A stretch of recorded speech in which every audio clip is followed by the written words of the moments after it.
Hello, everybody. This is James Diboe, Discovered dedicated to original peoples. As always, we got the special guest on today. We got Patrick Graham, we got Raz Congo, we got Errol Graham, and we got Curtis Watt. How you doing, my Bless, brothers? bless. Welcome. Thank you very Welcome. much. Yes. And Honored. today, Honored. today we are dealing with African history and civilizations. So this is just extra episodes that we're putting together as a group discussion. So thank you very much, everybody. And the first thing we're going to speak on is African history in itself.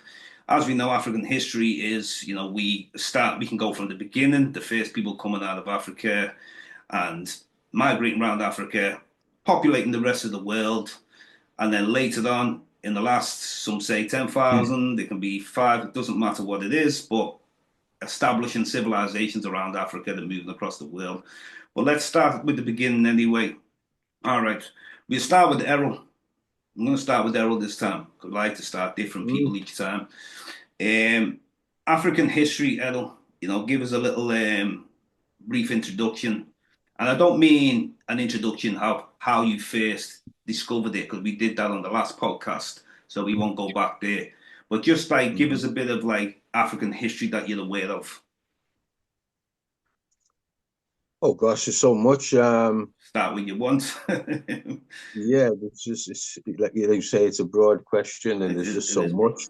Yeah, Um, at the end of the day, African history it's definitely important to us anyway, and it's kind of linking into what you were talking about last week about well-being and yeah, actually having a sense of identity, a sense of where you came from, and stuff like that. yeah, So African history to me is important in that sense. There's many African histories I could talk about, but I'd like to talk about Ethiopian history to an extent, you know, um, being one of the first early places mentioned in scripture Mm. that was identif- identified by people, especially going with the creation story, the Garden of Eden, and the rivers and so on that run from out of that garden. And one of them was clearly the River Nile that says that run through the whole land of Ethiopia.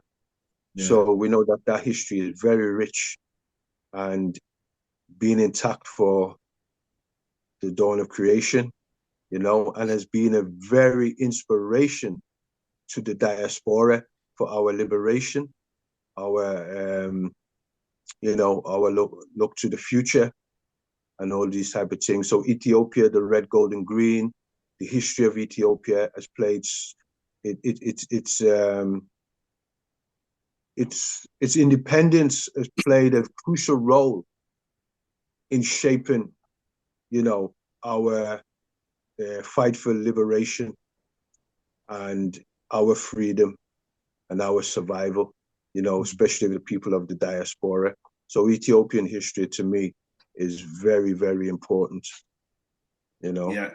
Interesting. Yeah. Funny you mentioned about Ethiopia as well. You've been to Ethiopia as well. So, what did you notice with Ethiopia? You must have noticed it's very diverse in different ways as well. Well, without a doubt, yeah. I Yeah, mean, the country I've been twice, and the country is vast, you know. You can take a plane from one part from Addis to Lalibela, and it could be an hour and a half plane journey. Mm. Remember, Ethiopia is two times the size of France, Wow. two times bigger than France. France is a big country in Europe, so you can just imagine the scale. Yeah, But yeah, no. very diverse country in Mm. terms of its ethnicity.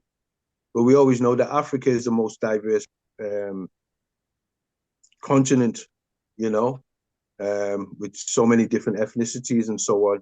But yeah, Mm. Ethiopia just got a rich history, and like I said, very important in the lives of definitely the diaspora, us people in the Caribbean, the Americas, and who live outside of Africa. Ethiopia has been an important rallying point for our liberation and so on and so forth. all right. Nice. Thank you very much, Curtis. Give us a little introduction to African history.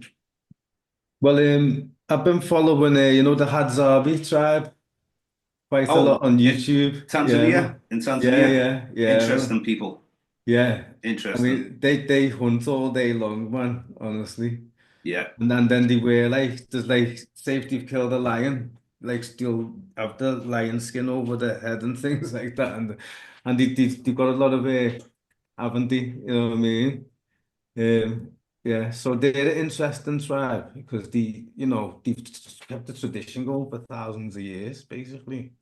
yeah, Yeah, man. I mean, stayed and very intact. yeah, and they haven't really been, infiltrated that much either. They're still living, with the land and stuff like that.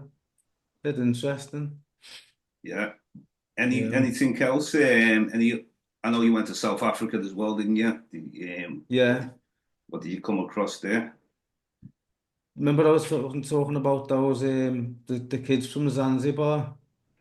I was in Zanzibar. yeah, because it was in Durban and there's a whole township called Chatsworth Oh yeah, and that's like mostly Southern Indians and that like like yeah, yeah, like yeah. 90%, and then there were these like black kids with like proper afros and everything, and I was thinking about them there in with the Asian thing, but it was because the ship was stranded off the coast, and that was the nearest place they knew how to where to put these because they were Muslim.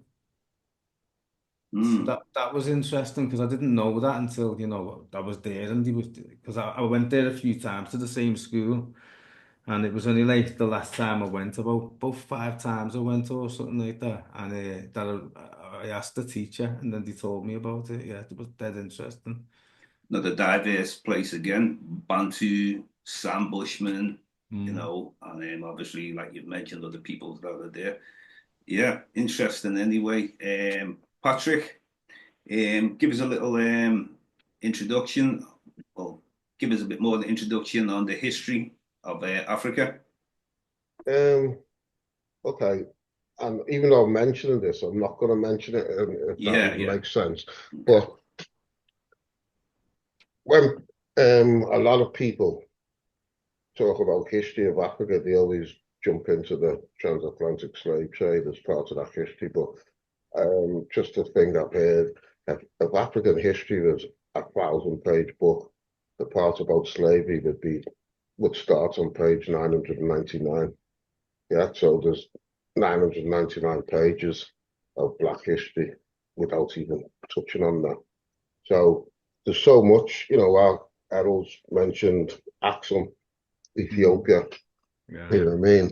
And its rich history. Curtis was mentioned Tanzania, and that's all part of like um, what could be called the Swahili lands, you know what I mean, running down the east of Africa, and got different things going on a long time, from smelting steel that goes back thousands of years, you know what I mean, which is only some of the smelting techniques was only matched by Europe in the 1900s, in 1800s, 19th century.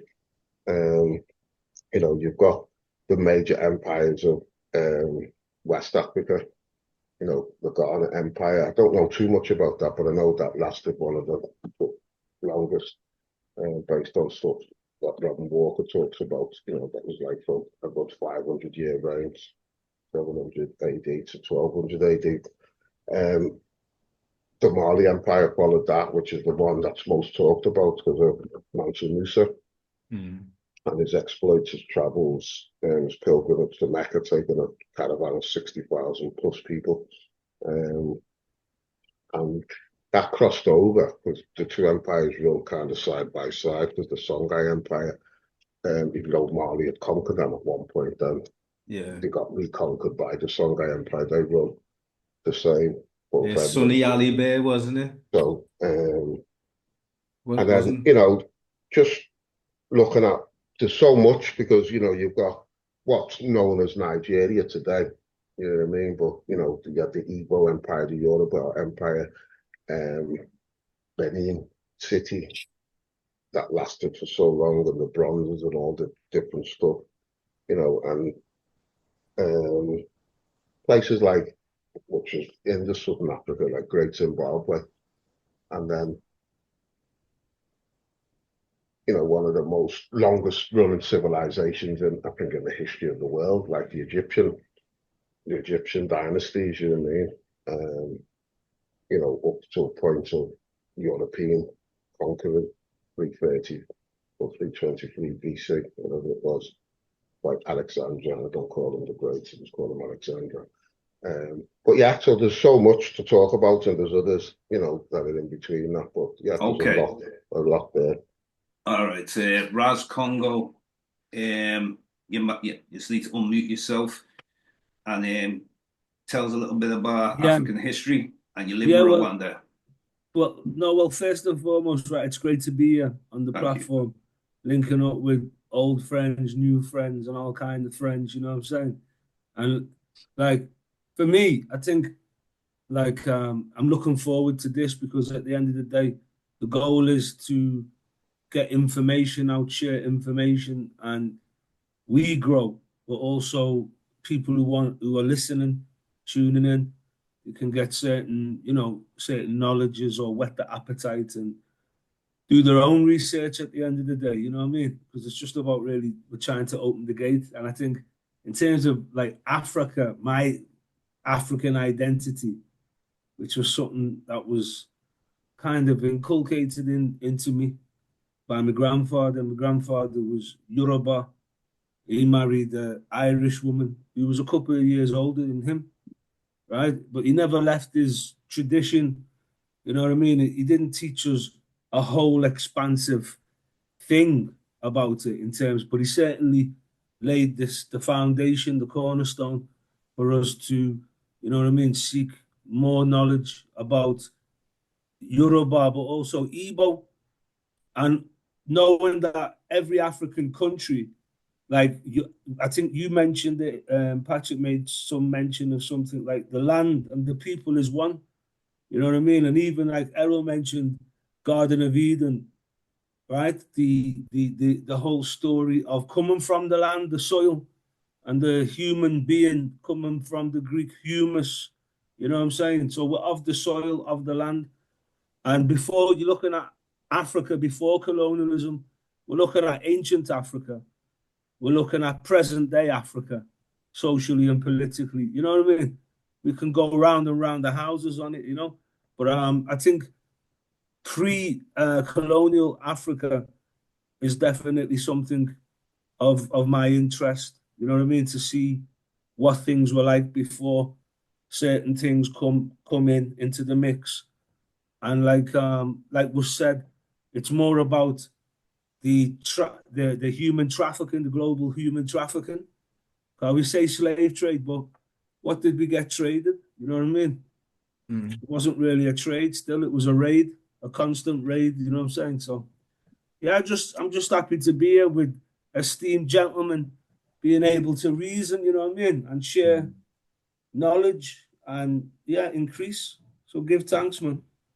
Yeah, man, interesting. And myself, like I said, from a child, knowing my roots, my country, Nigeria. Well, as we know, Nigeria, the Ijaw people, learning a lot about our creation stories as well. From when I was younger, I played into a bit of a tribalism. When I say tribalism, I don't mean on a like I look at any other tribe negative. What I mean is it got drummed into my head.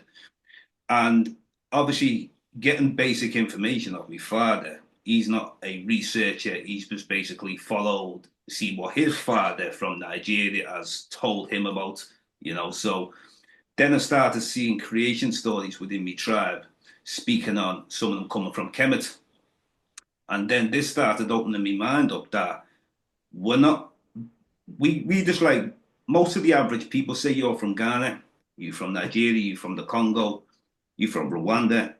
So sometimes people just have that attachment to that land, not knowing that thousands of years of migrations coming into these lands. You know, when you look at like the people called the Bantu people, for example, I didn't actually realize until I went to Kenya and really understood the Bantu people. And then when I'm speaking, how I understood them is the man who's taking me to go meet the Maasai peoples, who are considered a Nilo-Saharan, who came from places like, they say, South Sudan, what we call Kush back in the day. And then the So there's driver people was in the a world, aren't they? the driver was a Bantu though. So when I'm going into Kenya, I'm looking at people like, oh, this is Kenya now, it's Kenyan people. And then he allowed me to know that, no, I'm not related to these people called the Messiah people, the Nile Saharan. I'm Bantu. And when I've told him that my roots was Nigerian, he said, where do you think we came from? You know, we come from them places like Nigeria and spread across Africa, you know. And then I started looking deeper into it, where the linguistic side of stuff. And then when I looked at the linguistics, a lot of people can't make connections with a Proto-Bantu language in ancient Kemet. A lot of it's this Afro-Asiatic, which is an African language anyway, East African. So when I started looking at linguistic sides of Africa, even like the Click language, which the Khoisan speak, and then looking at Berbers, with the people of, and like Patrick mentioned before about ancient Ghana, these places, you know, they ran all the way up to even Libya, you know. So we only get told certain things, do you know what I'm saying? We only get told certain stuff. So the main thing is like, recognize Africans have always intermingled with people for thousands and thousands of years. When we left Africa, and this thing of borders, this is something that's like really destroyed Africa in a lot of ways. So that's all I'd like to say for now. And I'm going to pass it over to Errol. You know, bring what you want to bring, my brother. Yeah, just the fact that Africa, like I say, is being a symbol of our liberation, you know, especially Ethiopia. And we, you know, it's funny because even growing within that Rasta culture, we love Ethiopia so much, you know, that, you know, many things that we seen when we went there was so enriching and so, you know, so powerful. Being able to go to Aksum, Lalibela, and just seeing that history, you know, after talking about it for so many years, and then really going there and seeing these great sites, you know, Aksum being the land of the Queen of Sheba, Lalibela with the 12 stone rock-hewn churches that are built from the ground down. Yeah, you know, hewed out of the you know, just cut out of the solid rock, you know, and it's not stone upon stone. Each church is one solid cut. You know, you marvel when you see these things, you know, and this is quite recent because we're talking about the 12th century AD, you know, so it's not even that ancient. You know what I mean? In that sense, so things were still flourishing even in what we call medieval times, you know. So if we go back even further, we see that the influence that Ethiopia even had on Egypt, because we know that there's a lot of pyramids even in Ethiopia and the Sudan that people don't know about. They're not as spectacular as what we find in Egypt, but you can see the antecedents, you can see the start of them structures and the ideas that started around the Sudan and Ethiopia that eventually went down the Nile into Egypt, you know. And I think it's crucial that people realize that when we talk about Ethiopia and Sudan, we're talking about Upper Africa, you know. We're up 15,000 feet above sea level, and then everything goes down into Egypt. And without Ethiopia, there would be no Egypt, because, you know, listening to Dr. Ben, Ivan Van Sertima and people like that, when they talk about these subjects, they say that, you know, even the soil, the land, the water, everything came down the script as well as the people and established the civilization of Egypt, you know. So even the soil that the Nile carries in its waters, you know, has created the land of Egypt, you know. So much that Egypt owes to Ethiopia as well, Interesting, Oh. very interesting. Curtis, anything to say? Yeah, yeah, I was thinking about that Lemba tribe again, man, because it's mad that they got genetically, like they got a DNA test, and Yeah, they're actually that was their provenance, that they were from one of the tribes of Israel. I've And seen that. I'll never get over that. That documentary was like an eye opener proper, because the music as well, like the mode, it's called the Phrygian mode, isn't it? No, that's sort of Eastern, like what you have in like India and in Arab places, and they have, so like the chords that they do and that, the way they blend into each other and everything. That was dead interesting because they had a team with them, and this woman was an expert in indigenous music around the world, going back hundreds of years. And Interesting, the Limber. Yeah, yeah, I yeah, watched that. I don't know if it's the same one, but I watched about they have a DNA lineage to the yeah, Hebrew Israelites. yeah, man, for real. Yeah, Mm. I remember that actually I had you a while ago on the show, the first show that you came on. You were Yeah, speaking about the Ark and the Covenant being a drum in South Africa. yeah, Lovely. yeah. What when you say a 'Cause- drum, just yeah, a drum. it was a drum that looks like a boat. So it's like Okay, it was okay, like a okay. boat, Yeah. like probably like maybe I don't know, maybe about like I don't know, like about 8, 9 meters or something like that long. And they used to carry, they had to just because they said it was the Ark of the Covenant, yeah, and they've been saying for hundreds of years. But so they used to say to strike fear into the enemy. So it's like a boat with a skin on it, basically. But there's only a fragment of it left in the main museum of Zimbabwe, and that's where the guy tracked it down to. There's just a piece of wood that's like one like about a third of what is what's left of it. Okay. But they swore blind, and people were laughing at them and everything for years, for Yeah. centuries. Nobody believed them, man. And they've got the same type of music. They've got the DNA link as well. Mm. You know what I mean? And that was just like astonishing. They said they brought it down through Yemen, but they said it had the poles and the rings, like the Ark of the Covenant, the way they Yeah. carry it. So they had them on the sides of it. Robin Walker said something similar to what you said there as well Mm. about Yeah. that. But there's many links anyway to the Hebrew Israelites. So yeah. So anyway, I'm gonna come to Patrick now. Go where you want to go, Patrick, with this. Yeah, it's just where you start really, because as I said, there's when it comes to timelines, um, you know, of like the ancient empires, because it's even just that term, which is generally a European anthropological term of prehistoric or ancient, which is just like they generally tend to mean that to be before known writing systems. So it Mm. usually dates anything over like 3000 BC is classed as like prehistoric.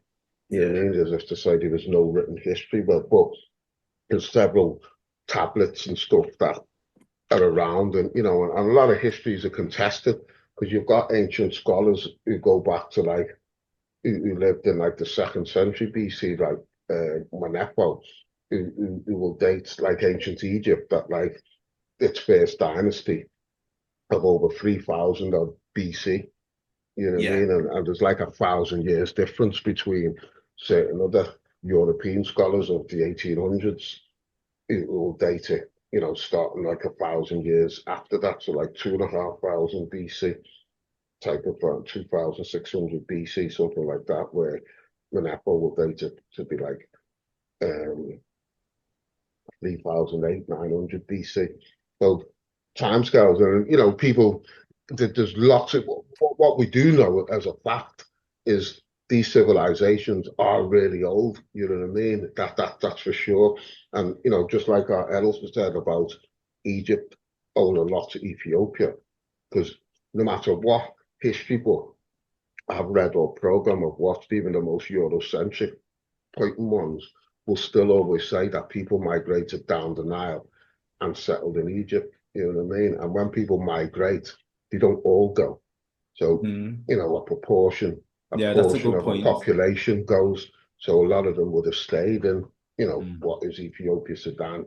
The Nile starts in as far as in Uganda and flows right down Yeah, to that's it. the Mediterranean. And parts of it have dried up, parts of it have silted up, parts, it's slightly changed, not direction, but it's changed some of its courses of tributaries over the years. But there's a lot of history that flows with that. Like, not to quote, but to cite a European scholar who's seen as the father of Egyptology, Flinders Petrie, even with his Eurocentric view, some of the studies he does shows burial rituals going back right into Nubia, Sudan, obviously, them type of areas, which are the same over centuries and centuries that passed down into Egypt. So that clearly shows it's the same people who have moved down gradually and brought with them the same traditions. But yeah, so I'll finish on that for now because I want to talk a bit about Benin and the next time we come in. Well, I'm just going to pick up something quickly. What you said, this term prehistory is very important just for anyone who's listening. This is like it's a European invention, Eurocentric thing. But anyway, Raz. Yeah. Just one quick thing. Sorry to interrupt him. Just Go one on quick thing, because Quick earlier then, on yeah. you mentioned Kemet, and we might know what that means, but you've got to remember, listeners out there, some people might not be familiar with certain terms, so let's always clarify. Kemet is the ancient name of Egypt, so people know and can place it geographically. You know what I mean? And there's names even before that: Tar Seti, Tar Meri, and Tar Naha Sisi. Run all the way But from it's always Kemet. good to place the names that people are more familiar with, so that our viewers out there are not Norma as well, yeah. The oldest name, though, you have Tar Seti, Tar Meri, and Tar Naha Sisi, right from Kemet, right to Mozambique. So that's even older. You know what I mean? But anyway, Raz, sorry, brother.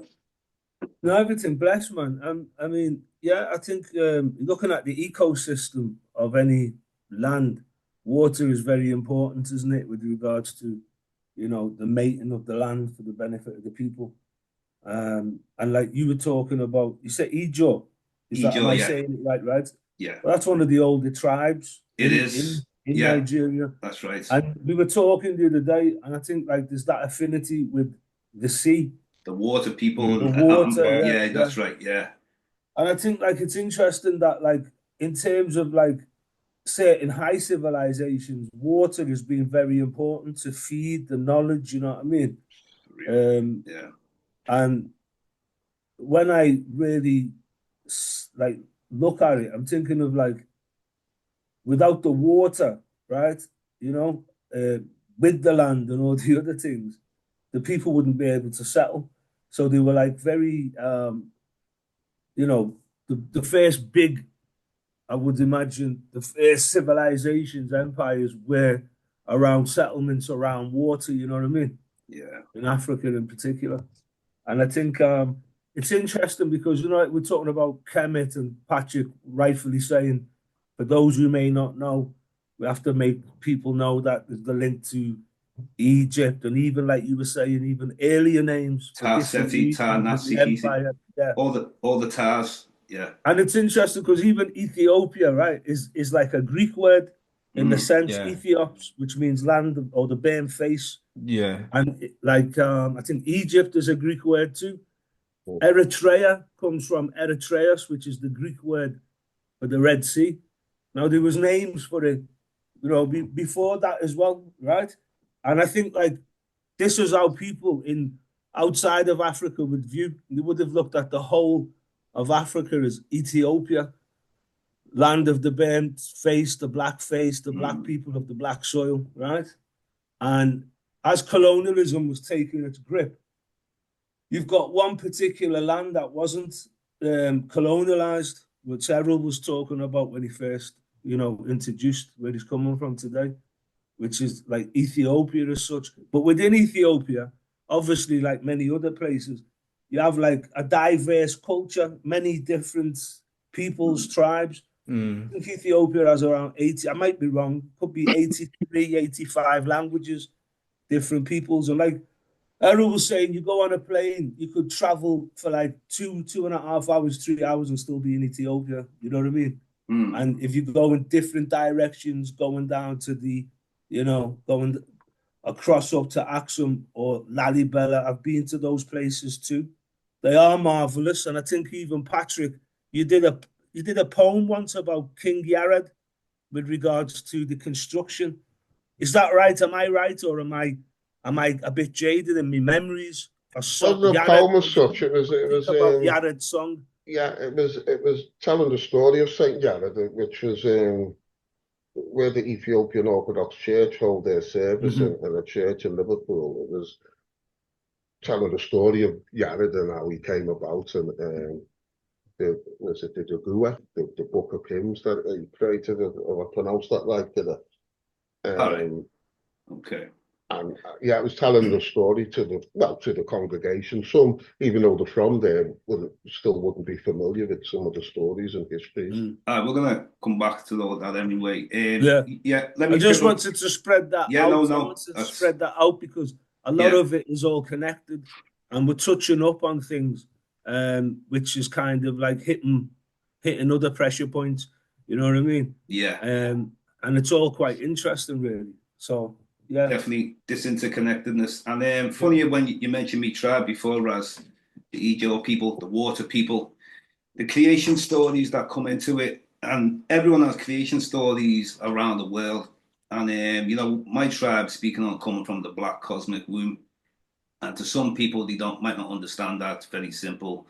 It's basically they're connecting the universe to the female deities, the cycles, and all coming from the womb of a woman, you know, and fertility, and we can go into a lot of other things than that.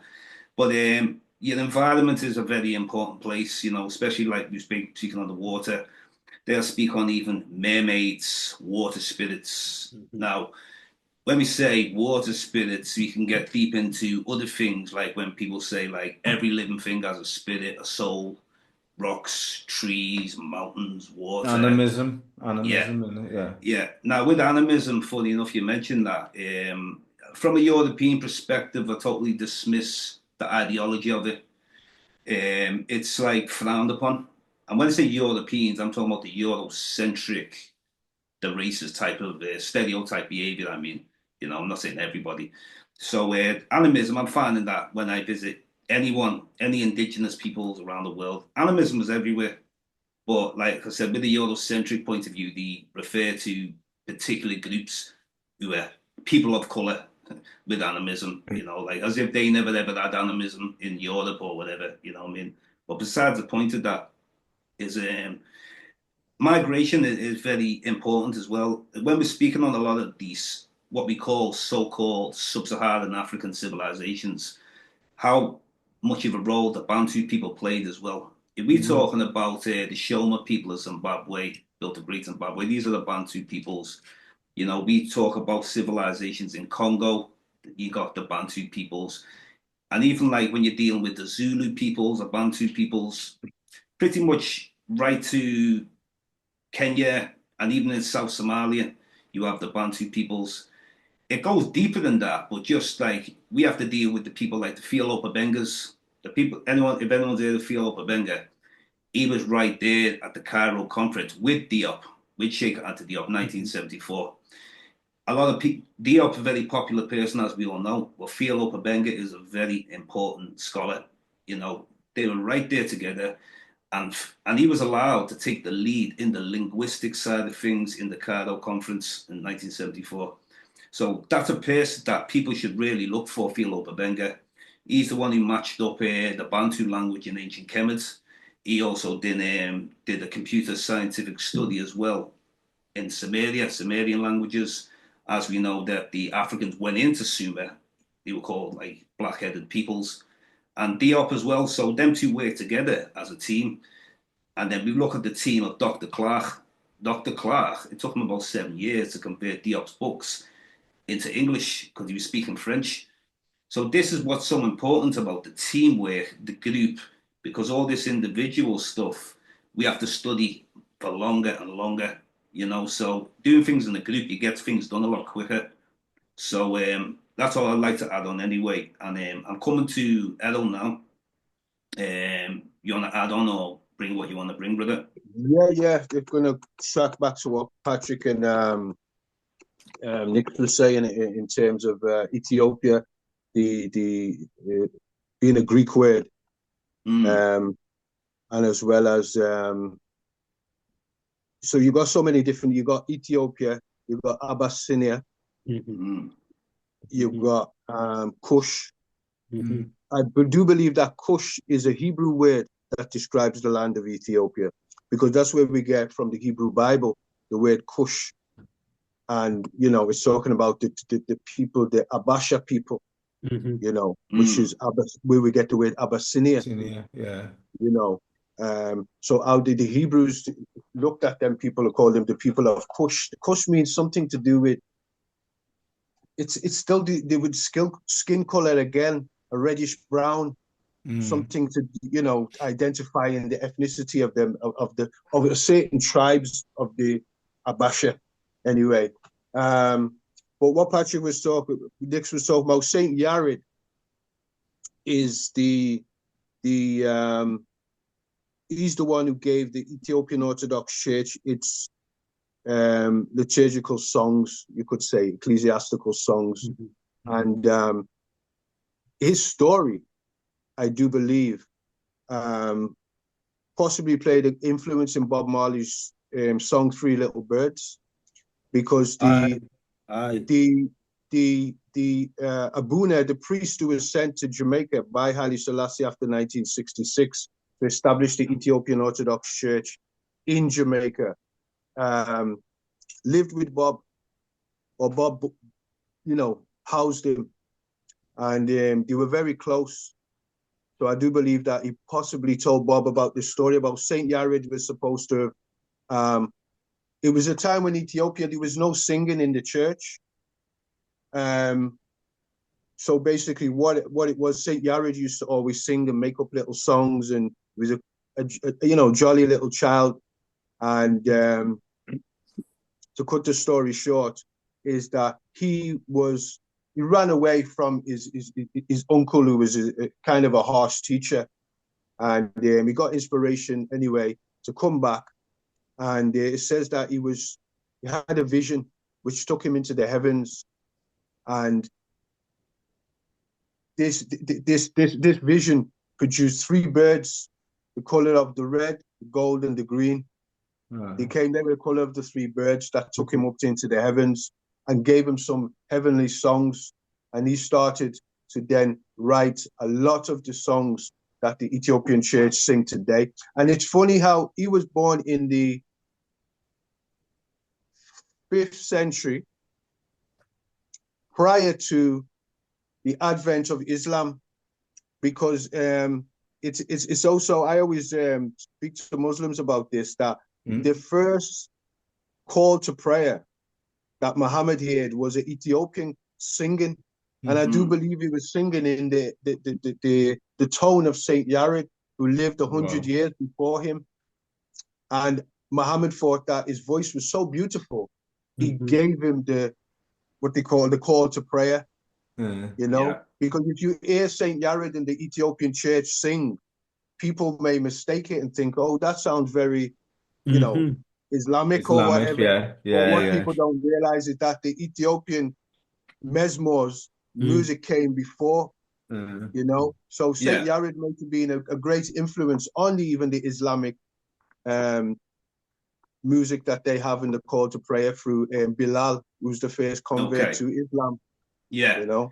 Interesting. Well, they always said when you hear the African singing, they sound it the best always. So definitely agree with that. Curtis, you can either add on or go where you want to go, brother. I just wanted to bring something up in case you've missed this news, right? You know the pyramid complex, yeah? Yeah. Well, they just found these big, massive, like pillars underground underneath all the pyramids. I've been following that. Yeah, and they've got like these coils around them. Mm. That's madness. They've only just figured that out. But have they just figured that out? That's the well, interesting part. not figured it out. I mean, like the people who were studying it, have only just figured that out because they used muons, I think, which is a subatomic particle, and that's how they've gone through the sand and everything and found these massive columns. There's about like about 8 of them or something. It's just strange, man. That's a weird one, that. Again, it's just more and more mysteries, isn't it? Like it's just the gift that keeps on giving, man. I'm telling you, Egypt, isn't it? It's just like it's on I'm some not, next level. yeah. I remember that Mm. you spoke a lot on cosmology and consciousness, Curtis, as well. You know, these are all relating to the African thought. Yeah, for real. Yeah. You know, on television. Consciousness is just all around. It's a difficult thing to pin down, isn't it?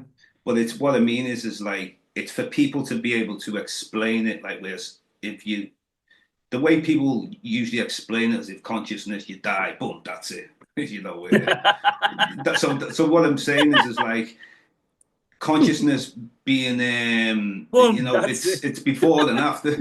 You know, it's always See, existing because yeah, that's how people say as soon as you drop that, boom, it's gone, bye bye. yeah, man.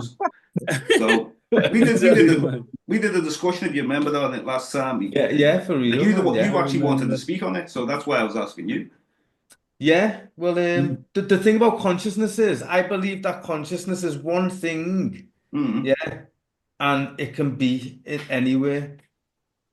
Do you know what I mean? Like it's just one thing. yeah. Because like for example, like I'll give you an example. Do you know like in Back to the Future when the scientist guy, the Dr. Brown puts the thing on his head and he's supposed to read minds with it, right? Mhm. So your consciousness, my consciousness, say if like you put that thing on, me and James, let's say, right? You put it on, so we're supposed to read each other's thoughts, but you're not really being independently reading the thoughts. You sort of you basically because by you experiencing what the other person's thinking, well then that's still consciousness. It can only be in one place at a time, but it moves Mm, so fast, it's everywhere. That's how I describe God in a sense, like God's mind. Yeah, You know what I'm saying? Because it's yeah. consciousness as in that you know that you exist. I think therefore I am and that kind of thing.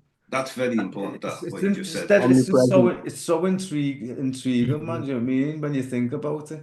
It is the deep Yeah. levels of consciousness, the expanded awareness, and it's interesting and how fast you're saying it moves. You know, Yeah, um, if you've got a link to me telepathically, you're still being you having that experience. yeah, Do you know what I that's it. mean? So that it's a strange thing, man. It's something you can't really describe except for through God and spirituality and stuff like that. Interesting, The but wisdom, yeah, man. that's right. That yeah. Patrick, go where you want to go. Or add on. Yeah, just adding on to a few things that people have said over the last few little chats. Mm. Like just on the rivers thing and civilizations. Obviously, it happens a lot in Africa because you've got major rivers like the Congo, the Niger, the Zambezi, the Nile, obviously, you know what I mean? And major civilizations existed around all of them. And that is the world over, you know what I mean? Mhm. People tend to hook waterways or the coast, you know Mm, what I mean? So, like the Mali Empire, took in parts of West Africa and Gambia as a country is quite Mhm. thin and runs up the length of the coast, you know what I mean? mm, But, if you look at America, Australia, not African civilizations, but people live in the coastal, the inland is quite rural, very rural, you know what I mean? yeah, So people, because water is seen not just from practical purposes, but even biological purposes. Water is the makeup of humans, you know what I mean? We're 70% water, the air, Mhm. same ratio of the air, 70% water, and so on and so on. But just picking up on that, and what you said before, James, about Wenger and Diop, not only at that conference, what's fascinating is there was them two versus 80 scholars. Yeah, Yeah, yeah, versus yeah, 80 scholars, and they yeah. two won the That's argument right. over the origins Mhm. of the Egyptian Powerful. people. It was 2 against 80, you know what I mean? So the Mm, odds were drastically against them with that Eurocentric piling on. And there would be black people who was in that 80 as well who were saying, no, it's that. But them two defeated yeah. and won through proper evidence, proper research, you know what I mean? They showed that cause, you know what I mean? And then Mm, just to finish off on what Curtis was saying about these pillars they found, I haven't been following that, but just in general, I followed lots of things. I forget her name. There's a woman, something Roberts. Um, who she didn't pioneer it, but there's the ultrasonic like radar piercing stuff that looks into the ground. Because in Egypt, you know, there's less than 20% of what was built up that's actually still above ground. Most of it's under the sand, you know what I mean? The Sphinx itself up to like 1790s was buried up to the neck in sand. Yeah, man. You know what I mean? You know, so Imagine finding that though, wow. Hold on, whether you accept that as being 4,000 odd years old or 8,000 years old, nevertheless, it's been buried for a long time. Sand can, you know, in the Sahara Desert, sand moves quite quickly. You know, at the time of the Great Pyramids were built, the land was lush. 7,000 years ago, that area was lush. Yeah. A few thousand years before that, apparently, was drier than it is now. You know what I mean? So the ecology changes, and it wasn't down to, you know, greenhouse gases and this and that.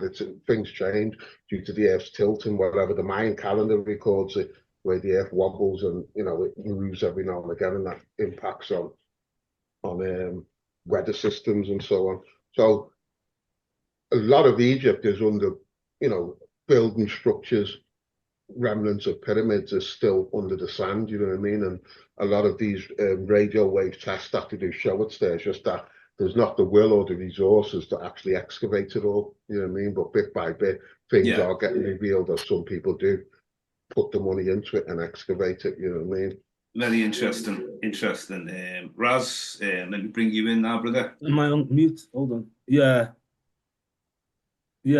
So basically, it's very interesting. I just wanted to stay with just an extension on the river, the water thing that we've been talking about. You know what I mean? Like all the waterways in Africa are interconnected. That's a fact. Like the River Congo, the Niger, and the Nile, they all meet, and there's a lot of the lakes in the Great Lakes region are fed by the Nile and the Congo and other rivers. You know what I mean?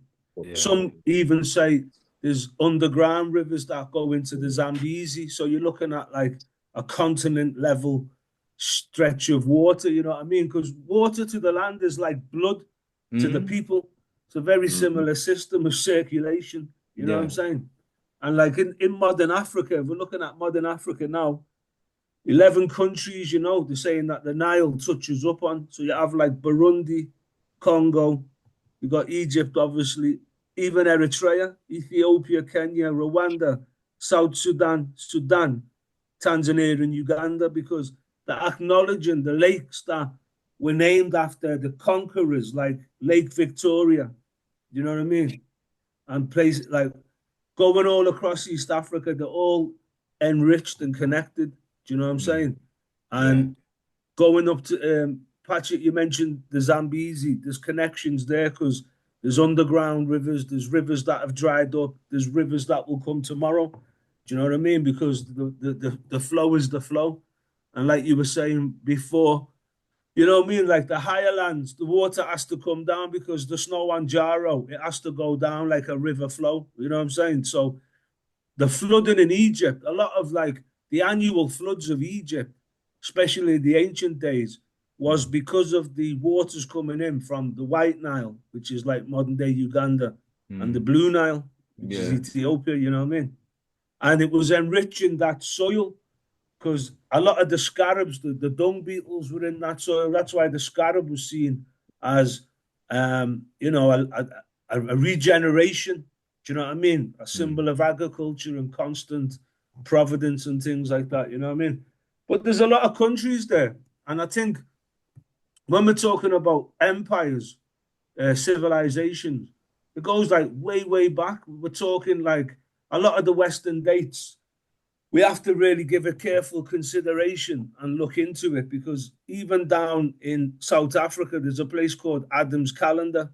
Yeah. Right. And that was basically, they're saying that's up to 75,000 years old. Even Great Zimbabwe, some scholars would originally say, oh, it's like 1,000 years old.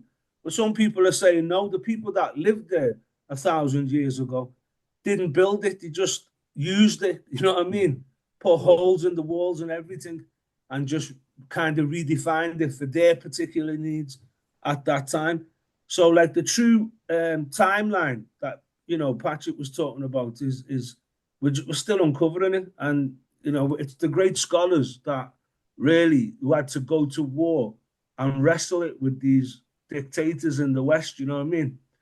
They would like to take Egypt out of Africa and put it in a fictional Middle East. Well, where's the Middle South and the Middle North? Exactly. Do you know what I mean? And because see, they mess about with the compass, the direction. They've got us going in the wrong direction. You know what I'm saying? So you notice, remember when people like when they had the Cold War and they had like the so-called Iron Curtain, and they talk about if a Russian left, they'd say he's defected to the West. And it didn't matter if they went to Australia, America, Europe. That was the West, because the West that they're talking about, it's not a geographical location, it's a location in your head. You know what I mean? Yeah. Yeah, man. Yeah, interesting. So it's very, very interesting. You know what I mean? So like back to what you were saying, like interesting thing what we picked up here. Timelines. Timeline very important. It's now you see like as we're getting deeper and deeper into the deeper research of things. But when I speak to a lot of the oral history, the indigenous peoples, what we get from them is we don't have no original birth date. Like it's one thing I think, because one thing about I find with indigenous peoples, they don't want to have an answer. It's never the guessing game, even though you have research in that book. If they don't actually know something of the time, the date, when they came, they will not tell you this date. Now, what some of them will do, I found, is when these researchers go in to meet these Maasai tribes, Khoisan people, and they might speak on, for example, like we were speaking on the Sahara Desert, for example. So in oral history, they might have said, oh, we migrated when the Sahara was coming. So then we look at the timeline of when the Sahara started drying up, and then we kind of like put it together, because some of them are open, you see, and some of them are not open. Some of them are like, no. And then some of them are actually starting to work with the researchers, which is brilliant. I think they should work together, and see what they can come with. And then back to even the water, let's even deal with the ocean, that what we call the Indian Ocean. How can India have an ocean? This is the thing, you know what I'm saying? Right. So we can call it whether you want to say the Ethiopian Ocean. I mean, these are Greek words, like we say. These are African oceans. And when we say African Ocean, the ocean can belong to anyone as long as you can sail a boat, or the ship. So, and then look at like African migrations across different places, whether you want to talk about the Olmecs, the times of going into Mexico and the Americas, and then later on Abubakari, Mansa Musa's brother, going into the Americas also. And then places in, you got the Swahilis, who were masters at ships, navigating. They found off Swahili coins in Australia. And I was aware of anyway when I visited the Fiji Islands. They were saying they come from out of Africa. And I couldn't really make the connection, because what it is a lot of the anthropological studies, they don't match the Fijians to Africa. Even though there's a cluster in the K DNA in Tanzania, and they actually say they came from Lake Tanganyika. But because we're not the head of this anthropological studies, we have to like take it on board. Even, I mean, Diop, as brilliant as he was, when you're dealing with anthropological and you're saying, we came from this other hominin and then it kind of leads back to this evolution, he had no choice to go into that direction, you know what I'm saying, because he wouldn't be getting hired. And this is, even as brilliant as he was, people who are dealing with archaeology and anthropology, if you want to continue to get hired or sell your books, promote yourself, you have to kind of go along with the program to a degree, at least. So these are very important things. So oral history, I feel, is the most reliable, and it stays intact. So I think the oral history of the indigenous people need to work with these people and see which grounds where they can meet. I think this is important. Yeah. Let me come to Errol now. Yeah, I think you're making a good point there, because definitely, because yeah, we're trying to get some kind of chronological history of events. Yeah. You know what I mean? And like you say, you know, many people, even within the oral history, you know, it will go back generations, won't it? So people will tell their oral history through families. Yeah. The family is the timeline. That's right. Yeah. You know what I mean? In that sense, you know, and how far it can go back, you know, so Yeah. they won't say, you know, because they're using different measurements in form of time. Not everybody's using AD and BC, are they? That's You right. know, Yeah. from Yeah. in terms of where they're coming from and the Yeah. part of the world they are. So in order to put it into the Western Standard Time, Yeah.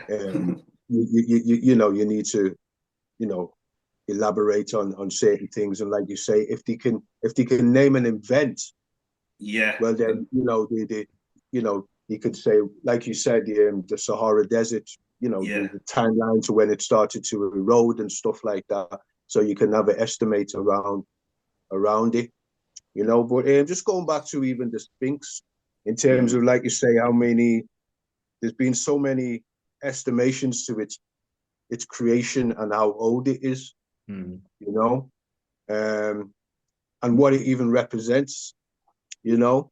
And I think on face value, just looking at this thing, you know, the body of a lion and the head of a man says so much, you know, about human nature as well, in terms of, you know, we're trying to, the Sphinx generally I would say it would represent a divine essence moving from the animal nature to the human nature, you know, and trying to conquer that animalistic, you know, nature within you.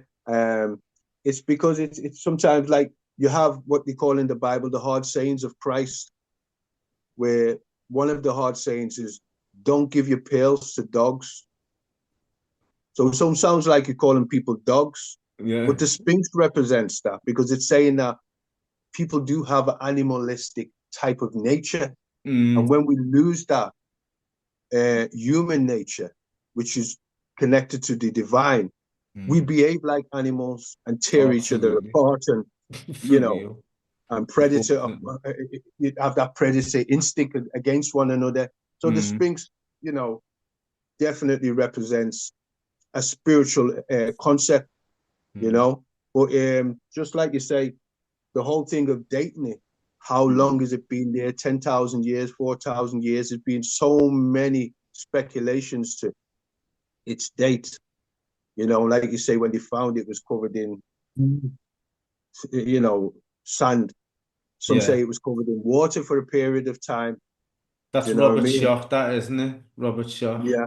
Yeah. So, you know, but I think that's just wanted to add there in terms of what it represents and the time scale for Yeah. it, you know. And it just goes to show that timeless African history as well. True. That, you know, nothing is new under the sun, as the wise man King Solomon said, you know. Absolutely. So things just kind of get repeated, and we learn and we're building on that history, you know, Yeah, for real. of discovery of who we are and what we're here for. That's what I'm saying. A lot of the podcasts, we all kind of, it ties into that mystery, well-being, you know, all the things we can tie them all together.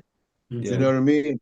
Well, this is Of how they all link, well, you this is know. it. This is what's so important about group discussions. You know, it's piling loads of information and brainstorms going everywhere. So this is why I hope to have more of these in the future, and I'm really happy with the ones we've done up to now.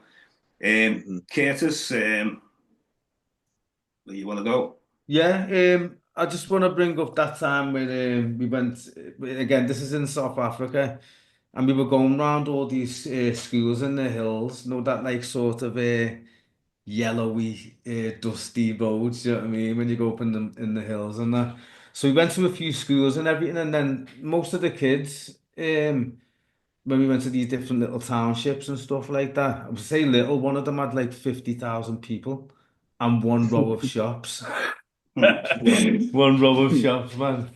Do you know, that was another eye opener too when I went to South Africa. Bearing in mind, we were 95, so apartheid had not long ended. Do you know what I'm saying? So they had it's just an eye opener that they had the holiday in there, they had Coca-Cola in the shops and all that, and I'm thinking, what about the sanctions, bro? Every time we were there, that was like always in the back of my mind, thinking, what's happened to the sanctions? Do you know what I'm saying? So when he was that, but anyway, we that I think I told you about this probably the first podcast we did, and when it was up by Vauxhall, and yeah, that was interesting as well because that river was amazing. So I told you the kids, they all just ran straight into the river, man. The river was like it had like it was like yellow because of the silt from the mountains and like all these dead trees. And I think I did tell you this one though. And yeah, the kids all started splashing me when I went in the water. And at first I was gonna like kick off on them, you know. It's like, what are you doing? I haven't even got in the water yet. And then I realized, like, knowing sometimes like when you're experiencing something and it just goes into slow motion and you savor the moment. Like all I saw was all these little faces with big, massive white teeth. You know what I mean? And they were splashing me, and all I could see was like as if it was special effects, like water in front of me, like these like bubbles of water in the air, man. And I thought, you know what? I just nearly missed an opportunity. That was me getting baptized in that river, the Umgeni River it is, that goes right down the valley How into did you this. find teaching the kids out in South Africa Oh, it compared was to being over in the UK and all it that? was amazing, man. Yeah, because they got gratitude. Do you know what I Yeah, mean? They like to have a laugh, kids in general. But yeah. yeah, they got gratitude, man. And yeah, it was really interesting actually. But they wanted to do stories, and I was supposed to help them develop these stories in Mm, one school in particular. yeah. And they'd memorized, they'd been given Snow White and stuff like that. Okay. That says a lot. Do you know what I mean? Through the colonialism. Yeah. That and Yeah. that one was in Soweto. That school was in Soweto. The one I'm talking about. Okay. Yeah, man. Yeah. Interesting. That was mad because I wanted them to change it. Do you know what I mean? But the teacher had taught them it, and they didn't because it was in English. It was one of the only stories that they knew. Well, this That was a bit that was yeah. concerning. That was concerning, man, when I was there. But at the Well, same time, yeah, they did a big performance in Soweto in this place that it got burnt down a few years ago. I don't know who did it, but it was yeah. a big stage in the middle of where there was a community centre, the main community centre in Soweto, and it's like Mm. it had like a big rainbow over it, this big stage, and the kids performed on there. Well, Um, interesting. yeah, Interesting. Anyway, I it was mean, good, man. Africa's working on that anyway. Erasing all this colonialism what they brought in, but Yeah. step by step anyway. But yeah, interesting, a good experience. Raz, let's hear Yeah, your thoughts. just to Hold on, touch you up missed on. me out. Oh, sorry. Oh, yeah, Go In on, the Pete. order. and I'm getting mixed up with the orders, Yeah. man. Okay, Okay. Now, Patrick, there's sorry. just some points I wanted to pick up on. Well, everyone's just said. Okay, I did mention earlier on I want to talk about Benin, but we'll come to that soon. But on the oral history thing, all history is oral history, yeah. And what I mean by that is like, regardless when we can pinpoint when writing systems started, even in modern day, when you write a book, it's oral first, yeah. It's spoke about first, yeah. So oral history is history mm, before you write it down, because some people seem to add more emphasis on oral, on written history and references and this and that. But all of this come from somebody spoken, someone talking to somebody, someone being told something, stories passed down, and then someone decides to write it down. So oral history is powerful, as you said before, James. It's it's very reliable, most reliable, Mm. because everything comes from that anyway. You know what I yeah, mean? And that's in every culture that's ever existed on this planet, had oral history before they had writing systems, regardless who had the writing systems first is irrelevant. Every culture on this planet had oral histories and still use them to this day in storytelling. You know, even if it's a book, you've learned it. You don't even need the book anymore. You can still tell the story. You know what I mean? So that's Yeah. still oral history that's born out of the book. I'm not sure if our kid's still on there because there's a point I wanted to make, but because he talked about Ethiopia, but I'll come back to that afterwards. And with regard to the Sphinx as well, there's certain research that shows, well, we know the Earth, when it spins on its axis, there's a little wobble, yeah? And when it spins I think it's 26,500 years, that wobble changes, yeah? The Mayans, it's in their calendar, it's, well, you know, it's documented not just by the Mayans, even modern science agrees with it, not to say just because they agree with it makes it right, but, you know, it's been proven hundreds of years ago, thousands of years ago, and still proven now. And that wobble changes the position, not by great deals, but changes position of stars every so many thousand years in relation to the Earth. So the Sphinx, when that lines up, when they can trace back on computer simulations, when that lines up with the constellation of Leo, it dates back to like 10,000 BC when it lines up perfectly. So that would place it at 12,000 years old. You know what I mean? And, you know, I don't know that for sure, but that's what it would place it at because it lines up with this constellation, that makes it 3 times older than, you know, what we're led to believe. So there's all these different things that are going on. And just to finish off, let me make that point because our kids come back on, because there's 2 points I wanted to finish off on. Firstly, like we've mentioned Sudan, but just to put Sudan into context, not talking about Sudan the country, but what's known as the Western Sudan or the Sudan area, which stretches from West Africa to the mountains in Ethiopia, which is called the Sudan. You know what I mean? Which is not to be confused with the country Sudan. It's a grassland that stretches the entire length of Africa. You know what I mean? Several thousands of miles, which people have migrated along, down, up, down, zigzag, you know, for a long time. So just the last point, because I know this, Errol will know more on this, but the Ethiopian, like the Orthodox Church, have taken on Christianity in the 4th century, and a lot of the Ethiopic texts influence what's going on in places like Georgia, which is part of Russia, and Armenia, and you know, and they took on a lot of their teachings, you know what I mean, from that, and they have, you know, the similar types of Orthodox Church and teachings and practices. So this influence in Africa and Ethiopia stretches far and wide. Obviously, it plays an important role in modern times in the Black struggle, but it also plays a lot of role in the development of certain parts of European branches of Christianity as well. Okay, interesting. Yeah, very interesting. It is. Raz, please. Yeah, when I first started talking, I have to touch up on Yoruba.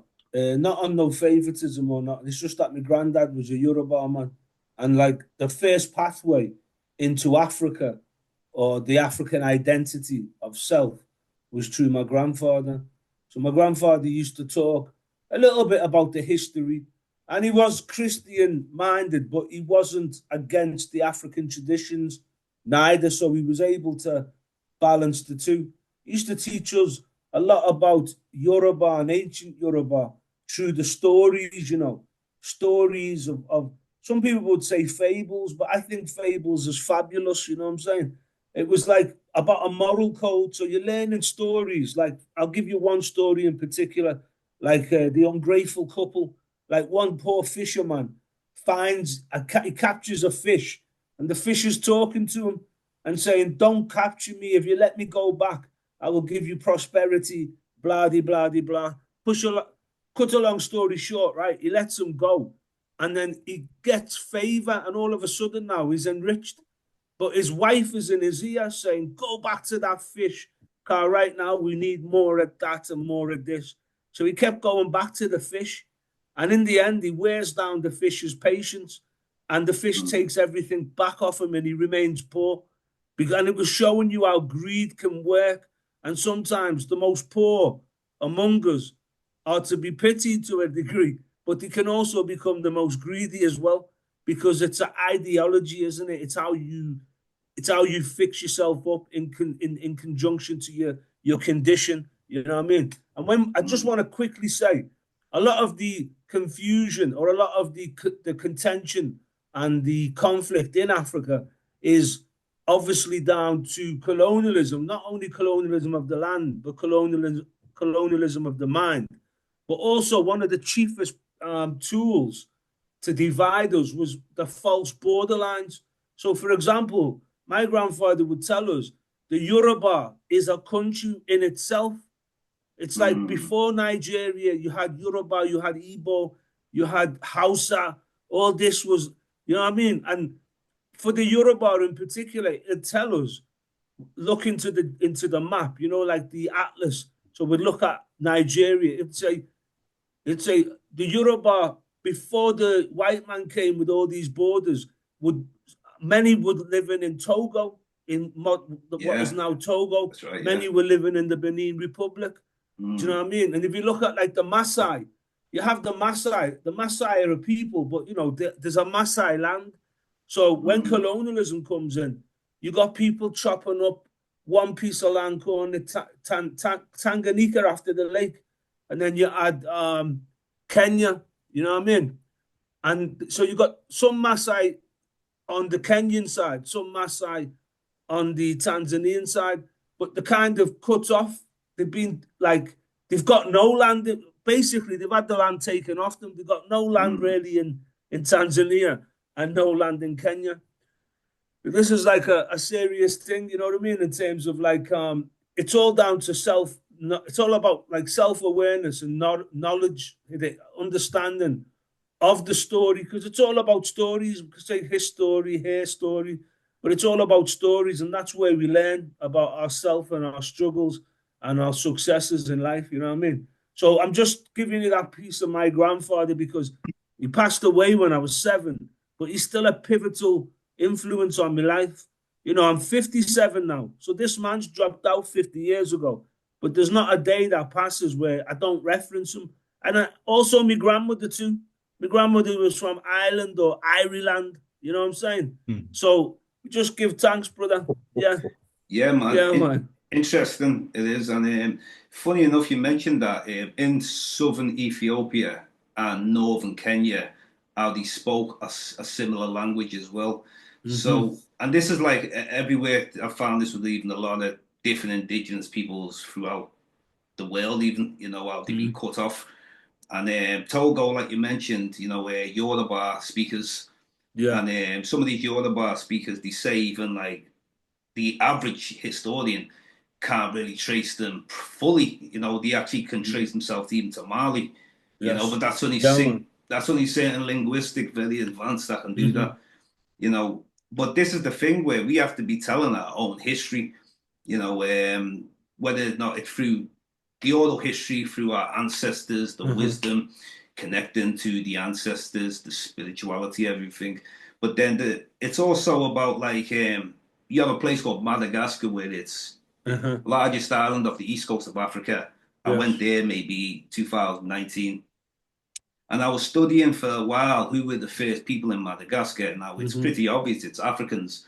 But if you look at like basic Eurocentric research on Madagascar, they'll speak on, for example, you have the people from the Pacific Islands. Well, when we say Pacific Island, they start the Austronesian expansion. They started from like Taiwan, Southeast Asia, Indonesia, these areas. And then they, you know, have these spread into the Pacific Islands, Samoa, Tonga, Fiji, and all these places. And then Madagascar, yes, they did get to Madagascar. Then obviously they speak about Bantu people going to Madagascar by boat. So they act like that. They basically say that the Austronesian people got there first. This is what they say. But then what I was looking at out in Madagascar was an extinct mammal known as an elephant bird. Oh, yeah. They were massive, them, innit? Yeah, so with this extinct mammal, they knew by the slits in the throat that there had to be human occupation at least 10,000 years ago in Madagascar, which predates the Austronesian expansion, which would have been about like at the earliest 2000 BC, the earliest. And then obviously they speak on the Bantu migration. You get different dates with that, 500 BC, 1000 BC. But like I said, I can't take all these dates very serious. We've got to be very careful because we're not like in charge of the research and we're not giving that final call. So it's important that, I mean, if we look at Africa itself and see, well, what is the issue outside of Egypt as far as studying this archaeological stuff? And I think what the problem is Africa doesn't like, there's so many things Africa would rather spend its money on. Maybe because there's a lot of, no, there's a lot of starvation. We need more hospitals. We need more, resources in different areas.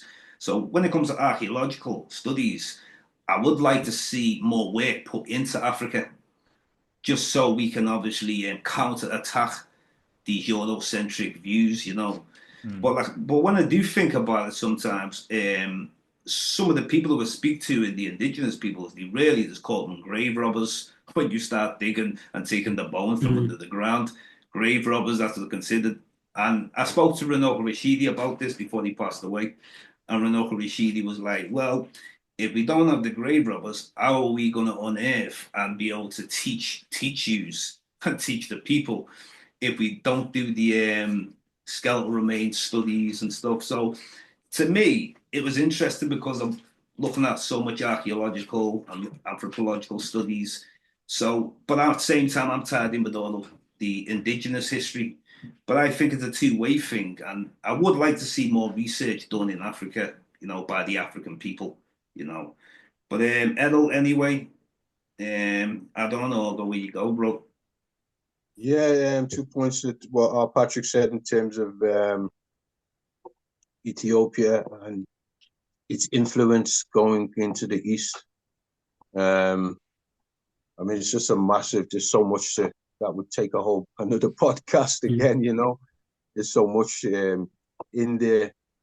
I don't really even know where to begin with it, but, Ethiopia definitely, it's one of the first countries of Christianity as well. So, which is, to a lot of people, a massive misconceptions about Christianity and stuff like that. Ethiopia being one of the first countries. Ethiopia, Egypt, even as far as India, Armenia, and like I'm saying, going into them Eastern blocks countries, and a lot of them was able to get their orthodoxy because of the Ethiopian Orthodox Church as well, and able to preserve its independence and so on. But like I say, we'd have to do a whole different podcast on that. Well, just like what Nix was talking about his fables. We got Aesop's fables. You know what I mean? And a fable is almost like a proverb, isn't it? It's it's a part of wisdom, isn't it? It's zoology as well, isn't it? Zoology, bro. Zoology as well. Yes. You know what I mean? Yeah, man. Because animal types for human behavior. Like a Nancy.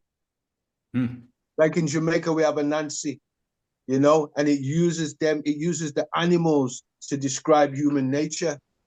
You know what I mean? And you always get some great wisdom within them. You know what I mean? So, very true. Fables they're not that.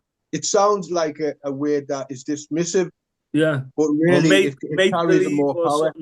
Or make believe, but it's a mathematical equation to understand nature itself, nature of species, of man, nature. Yes, how man corresponds with his environment, you know what I mean? Yes, yeah. And by looking at nature, he learns so much. You know what I mean? And it's a good point that you talk about when you're saying about the poor and how a man can be, sometimes they could be the greedy. You know what I mean? I don't know exactly what you said, but I got a little bit something from it, because even in our fast last week, it was called infirmities. In other words, people who were sick. Yes. And we learned a story in the Bible about the man who was paralyzed for 38 years by the pool, and Christ healed him. Do you know what? Do you know what, Errol? I've just been watching the Chosen before I came on this. Paralytic. Yeah. When he's trying to get into the water, Yes, yes, the Yeah, angel man, came I down love that once a scene. You year. know, that's my favorite Well, I'm scene. coming to That you. man He's is got good. about another 30 seconds, so we're coming to Yeah, you let me next finish anyway, off. The Curtis. angel of the Sorry. Lord came once a year and touched the water. The first Mm, person in the water was healed.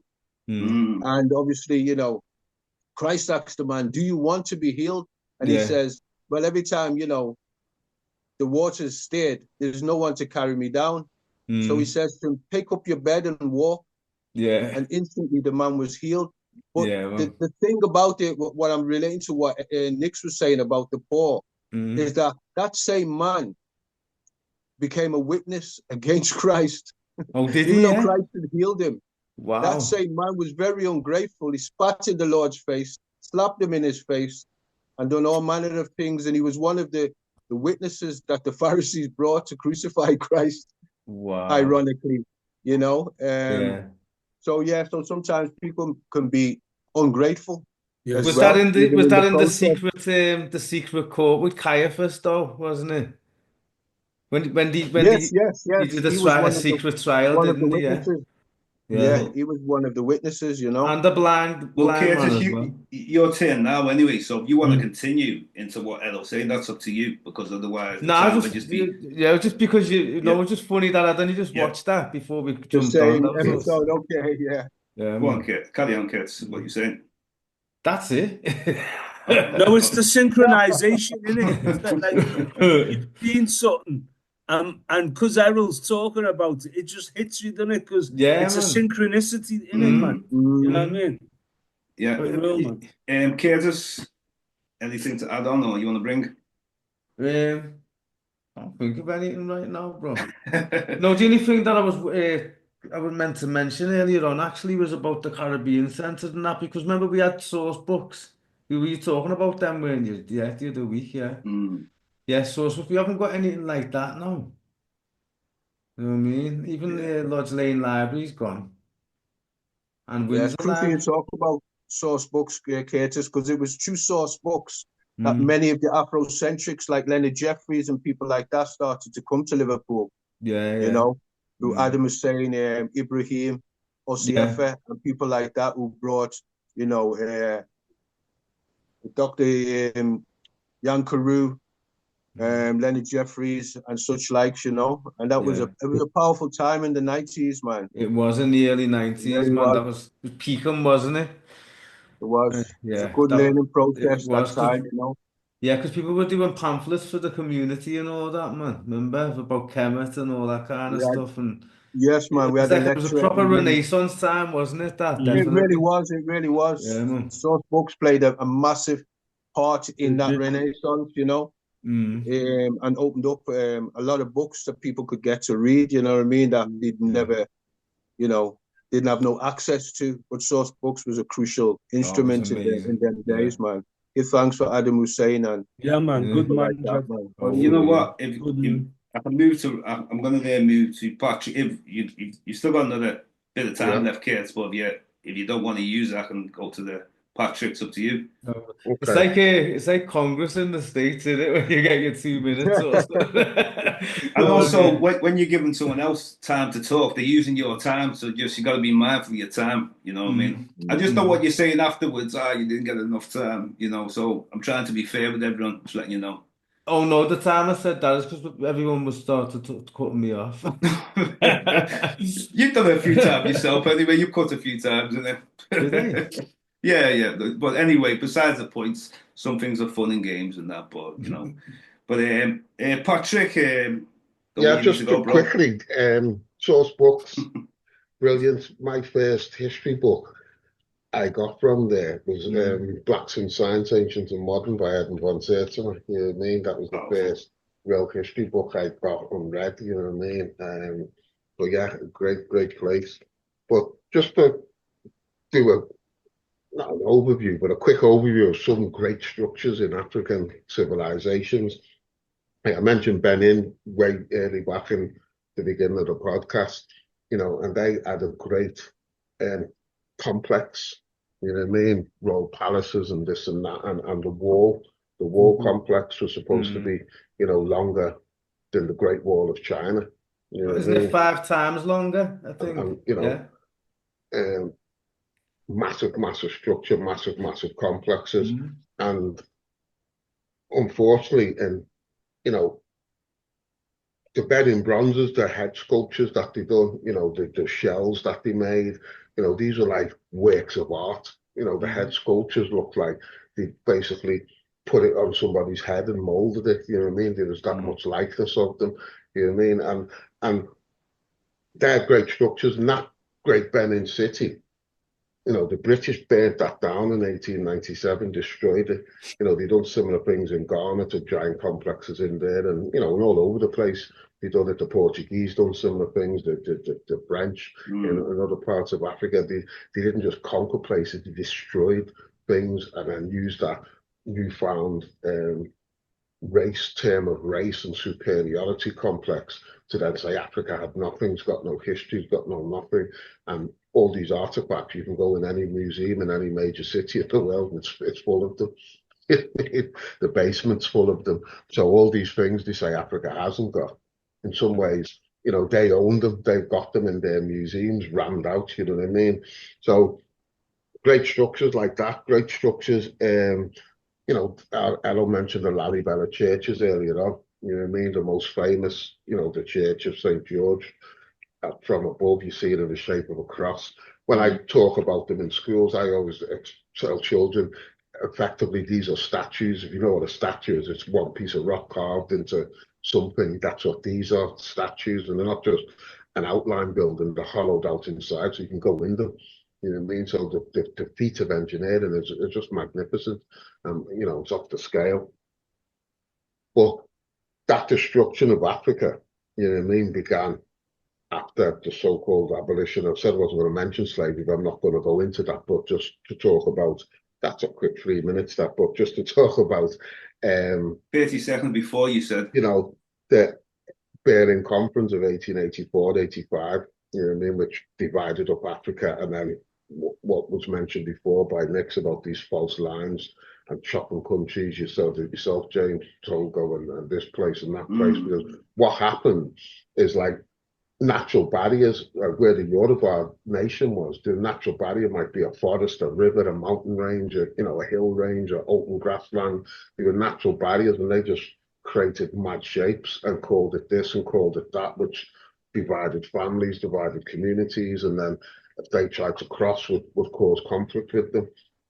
All these different things had gone on, you know what I mean? And like the Anansi stories, or Errol mentioned about in oral histories coming over, like the stories of the hare became the rabbit when it traveled to the Caribbean and Americas, or vice versa. The stories of the turtle became the tortoise and whatever. But all these stories were there. And as I said before, just to reiterate, all history is oral history because it's oral history before it's written down.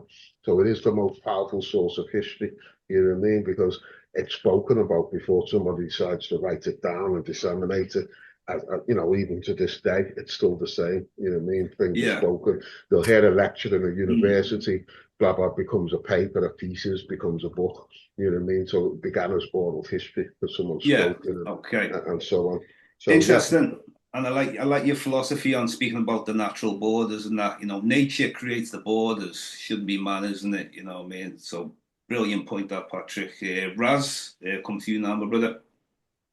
So, gentlemen, I'm going to speak, and then this is going to be my departing farewell, because I'm looking to head off. I'm tired as well. I've been working. Yeah, man.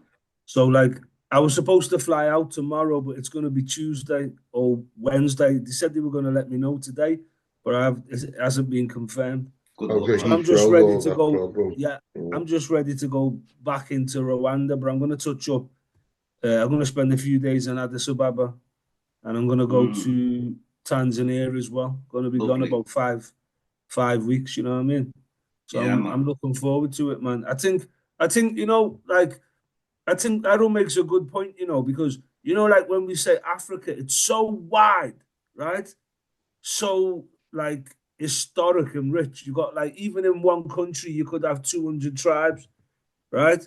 So it's so rich. I think a podcast in the future on specific areas, could work as well. You know what I mean? Obviously, we talk about one area, invariably it will go to another because, like Patrick said before, migration, people aren't trees. People have always moved to different areas at different times, and it's circulated, you know what I mean? What's interesting as well is, like, you know, you look at like some of the so-called earliest people that were in Africa, like the Twa or the San, they've got interesting stories. I won't go too much into that now, but because I'm going back to Rwanda, right, or forward to Rwanda, as I would say, it's like you know, like there's an interesting story of a queen, Queen Nyabingi or Nyabingi, as they would say, you know what I mean? And it was a resistance against the British, you know what I mean? Even the Germans and the Belgians. And she was like a warrior, you know what I mean? And she had so much um, strategy, so much tactics, militaristic brain. And, you know, if you remember in those times, right, the British Army always wore red. They had red and white hats and black or navy blue trousers, you know what I mean? And what it was, you know, like, you know, even when the people are being ignorant and they come with things like, say, for example, a witch doctor. So at first you'll think they're trying to relegate us into some little voodoo or whatever, right? But even in them saying that, they're saying that these people were such good healers. They seem to do it by supernatural means. When you really look into it, because they weren't calling themselves witch doctors, that's what they called them.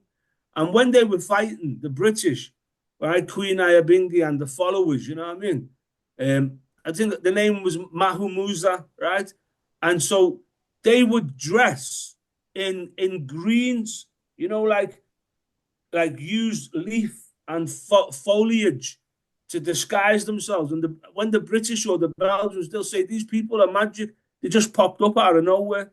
And this is like one of the chief reasons of the change to a green uniform and even the camouflage. You know what I mean? A lot of it is down to what they have, you know what I mean, assimilated on their conquering trail.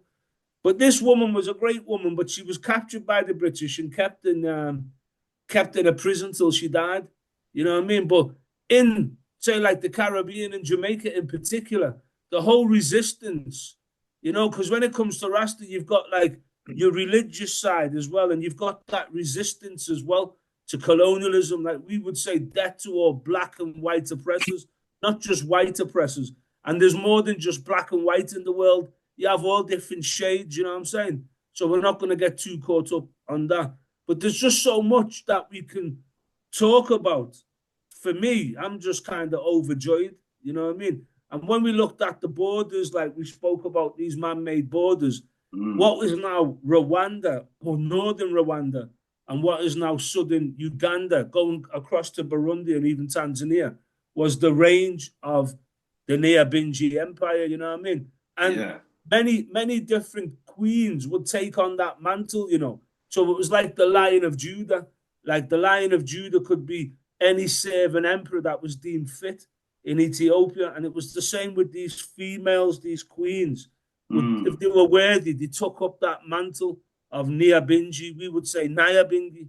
And even that come into Rasta as a form of resistance and to fight and hold your culture daily. You know what I mean? So there's many influences because there's many influences in Africa and, you know what I mean? We just want to learn, you know what I mean? That's very important. I'll just keep that short, right? And I am going to like chill because I've been working mainly 7 days a week. So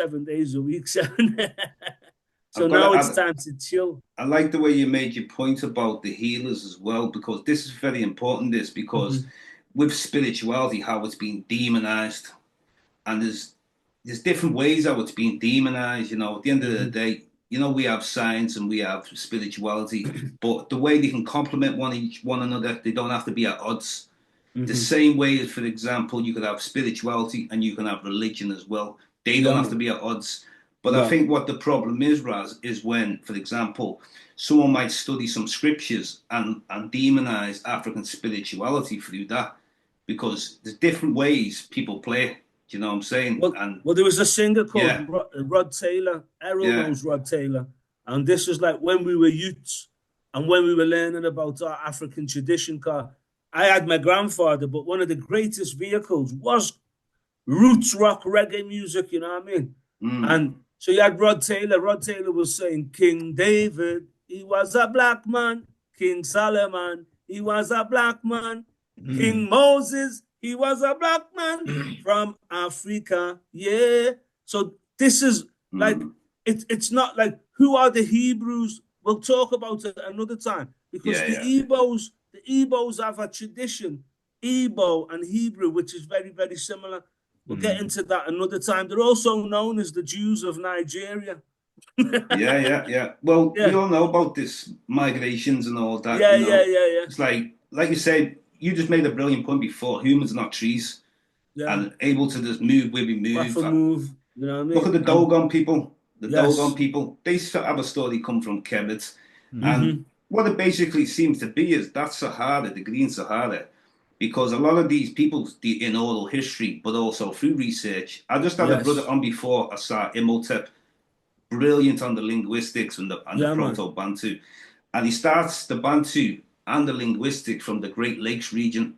See it there, and then King. when it's coming up now, because this is very important, That's where I'm going, the Great Lakes. Is it? That's what I'm saying. So he says that the languages are doing this, not just the migration. They're intertwining. So as they're intertwining, they're going to go towards like the Ethiopia, Sudan, but then remember the Sahara is green. It's interesting, you know, the Tutsi in Rwanda, right? Yeah. Those who are conscious and to know the tradition, even the Hutu, know that they came from the land what is known as Ethiopia into Rwanda round about in the 1700s and took on this mantle of kingship.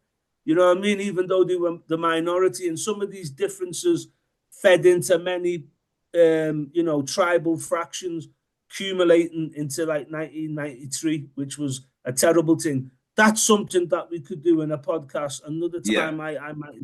But gentlemen, I have to go. Right now, I have to sleep. You know. Peace anyway, man.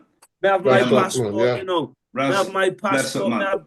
May have my British passport. You know. Go anywhere me want go. You rest up, bro. Yeah, man. Man love, bro. Me not fling it away. Errol, me not fling it away, you know. That's it, man. Me not fling it away.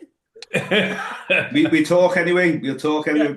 Bless up, legend. Bless, bro. Safe journey, man.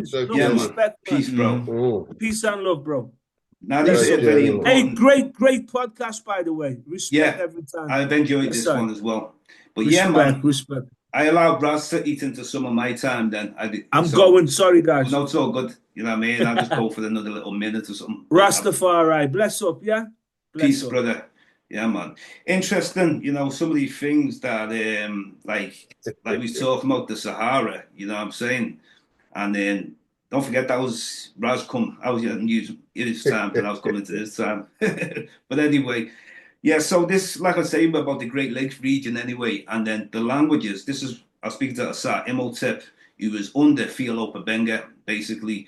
So when he's talking about the languages doing this, we're being told that there's this Afro-Asiatic language. We're being told there's this Khoisan language. But, so this is a European thing. A guy called last name Greenberg or something like that, whoever the hell he is.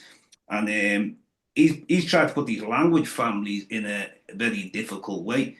So what Asa Imhotep's done, like Philopabenga, when we say Bantu, what he calls it, if you've read Philopabenga, Negro Egyptian. So with Negro Egyptian, would be the Proto-Bantu. And then when he's saying Proto-Bantu, it might not be exactly the same as the Bantu now. Yes, you might have certain words and similar customs and that, but it's interchangeable. So when you have like the click language, even before the click, which was what people thought was the oldest, you have Proto-Bantu is recognized as the oldest. But like I said before, Eben said himself, we cannot give a date to how old the language is. It's impossible. You can't date a language, you know. So all these other languages, what we call Latin, whether it's Indo-European, all these languages all have that connection to the Proto-Bantu. And I tell you what, when I'm listening to this brother, studying him, and he's a computer scientist, I learned something what it was hard to learn of a lot of people I've spoke to. So I give thanks to Imhotep But anyway, Errol, as we come to you, funny enough, you mentioned before about Ethiopia with you're connecting Christianity to it. What the interesting part is about it as well, even though Ethiopia's got its older history, and that as well, just the same as other parts of Africa. But the interesting thing is the practices, what I found it very interesting when I first interviewed you the first time. And these are African practices, what I found very interesting. Your mic, sorry, brother. You mute. Yeah, me, kiddo. The African practices, I was saying that, yeah. Yes, each country that adopted Christianity didn't actually give up its national identity. This is both So what you're whether saying it be as a well, by the European way. Yeah. country or Eastern Bloc country. So, the theology will be the same, but the cultural differences, food, music, it engrafted into its Christianity. Like, for instance, Ethiopia still used the drum within its church, although it's fasting time at this point now. So there's even the drum fast. We don't even play the drum in them 55 days, Okay. So, yeah. There's no music in the church in them 55 days. The drum is also fasting, Wow. So deep. There's just so many things. So each country still keeps its national identity. Do you know what I mean? And part of its culture, it just blends it with its Christianity. Yeah. Do you know what I mean? The main part is the theology, what we believe. It doesn't mean we have to relinquish. Yes. Some of the African traditions that we have, like playing the drum, music, singing, call and response, and all of these things are engrafted within its Christianity. But to even talk about what Nix was talking about with the Nyabingi, and the emperor, even at the time of the Italian invasion, the Ethiopian soldiers also adopted this concept of Nyabingi, which basically meant death to the white Italian oppressors and their black counterparts, because obviously you had some people within the empire who wanted to get rid of the emperor and sided with the Italians. Uncle So Thomas. basically, so that's how it got even engrafted into the Rastafari community, and they just said, death to all black and white oppressors. So so in other words, it was death to the oppressor, be he black or white. Yeah. You understand? Because it's not just one set of people oppressing us. You know what I mean? Yeah. And this also reflects on what Nix was talking about, the camouflage themselves. This is very similar to what the Maroons done. The British soldiers always said the Maroons just come out of nowhere, and they've got all these kind of stories about Nanny that, she could get shot 50 times and not die and all of that, because her bottom was so big, she just captured all the bullets and stuff like that. But that's a true fable, which almost takes the true history of Nanny and her greatness away. Do you know what I mean? But basically, the Maroons use similar tactics to Queen Nyabingi and stuff like that. When they camouflage themselves, the British would be coming through the bush and they just appear out of what they thought was out of nowhere, but they were literally within this just said the trees moved and everything. Next thing half of the army was, lying on the floor and they brought up the guns and whatever, you know what I mean? But just to go back to two little points before we finish off myself as well. Source books again. The first book I ever bought was Great African Thinkers by Sheikh Anta Diop, which was a series of articles, wasn't it? It wasn't it was like an so essay. many different, like essays, written by so many different scholars, black scholars of the time. And that was the very first book that I ever bought from Source Books. And just to go talk about, Patrick was talking about Lalibela, these structures being statues, but they are working statues. Them churches are all in operation to this very day. They're not just a site that you can go and see and they're just like they're just standing there like in a museum. People, all of The functional. them churches are being used. There's weddings there, there's baptisms there, there's funerals there, there's church services there. They're living churches, they're working churches. And just to clarify who Lalibela was, Lalibela, his name means the honey eater, because it said that when he was born, his mother put him in the crib and he was surrounded by bees and not one of them stung him. And it's really ironic that in the churches of Lalibela, in every single church, there's thousands of bees and beehives in the ceiling, which the priests take at special times of the year and give people what we call holy honey, the food that never spoils. Very interesting. Food of heaven. Interesting. Curtis? No, I was just thinking about Barry then when you said that.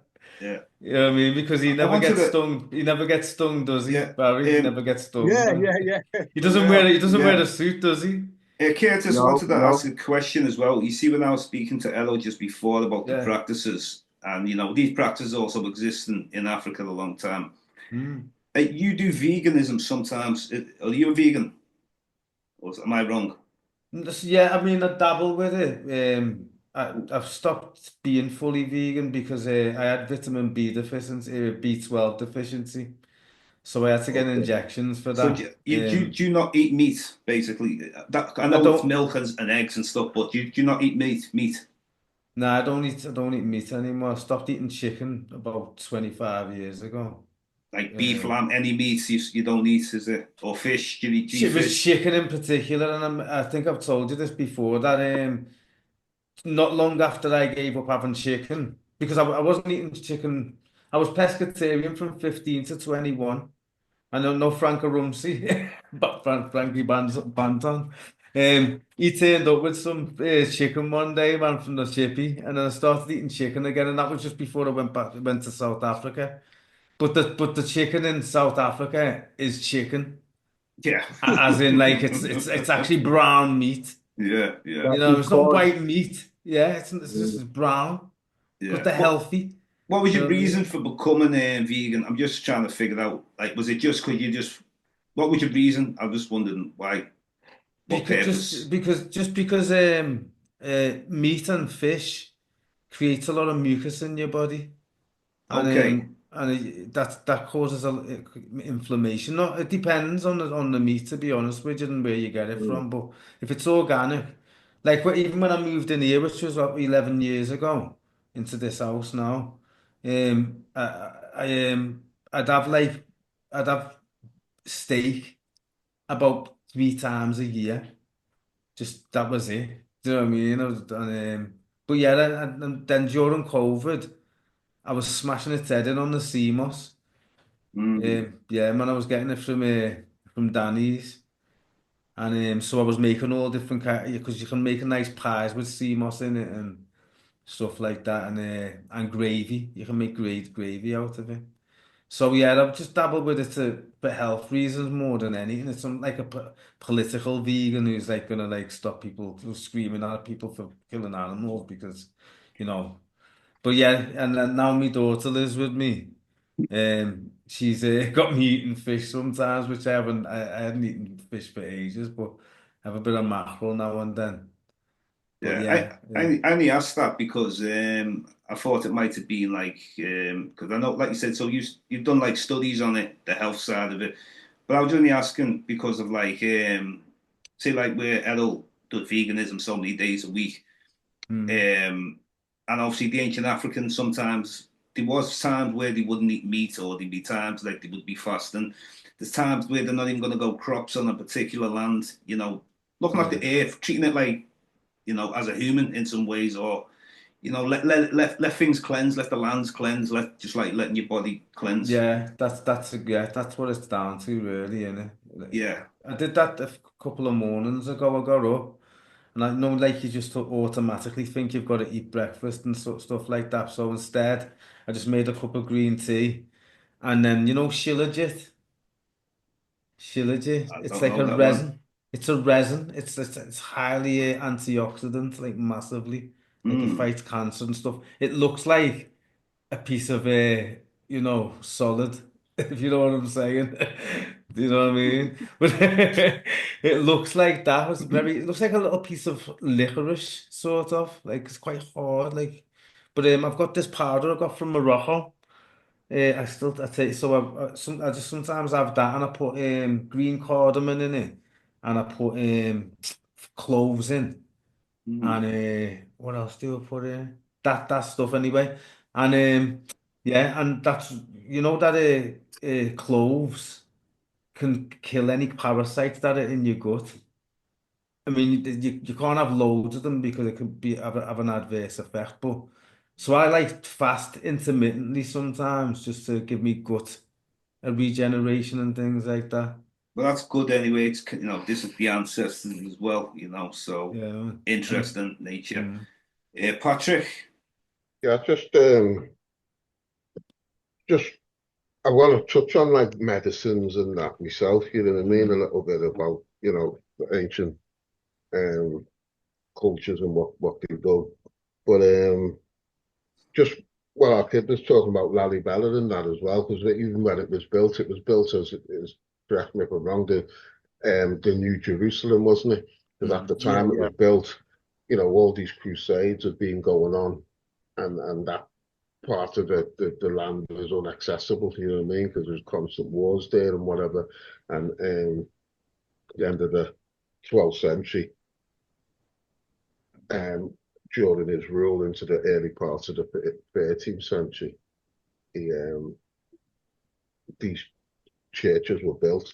But just moving on from that, like medicines, when like especially the Portuguese being like obviously Europe had been into Africa, from Roman times and whatnot. But in what Robin Walker referred to as the Atlantic years, um, when the Portuguese touched into Africa in like the 14th, 15th century, and that they noted that just about everywhere they went, and other European nations followed suit in the thought process. Just about everywhere they went, they found that not necessarily interconnected, but the African different cultures and tribes all have these medicinal healing techniques, you know what I mean, across the board. You know, the earliest medical text dates from Egypt, something like 2000 BC, you know what I mean? And recorded all sorts, you know what I mean? In Ethiopia, they had great techniques and things. In Tanzania, they all had great techniques in removing things from cataracts to tumors to, you name it.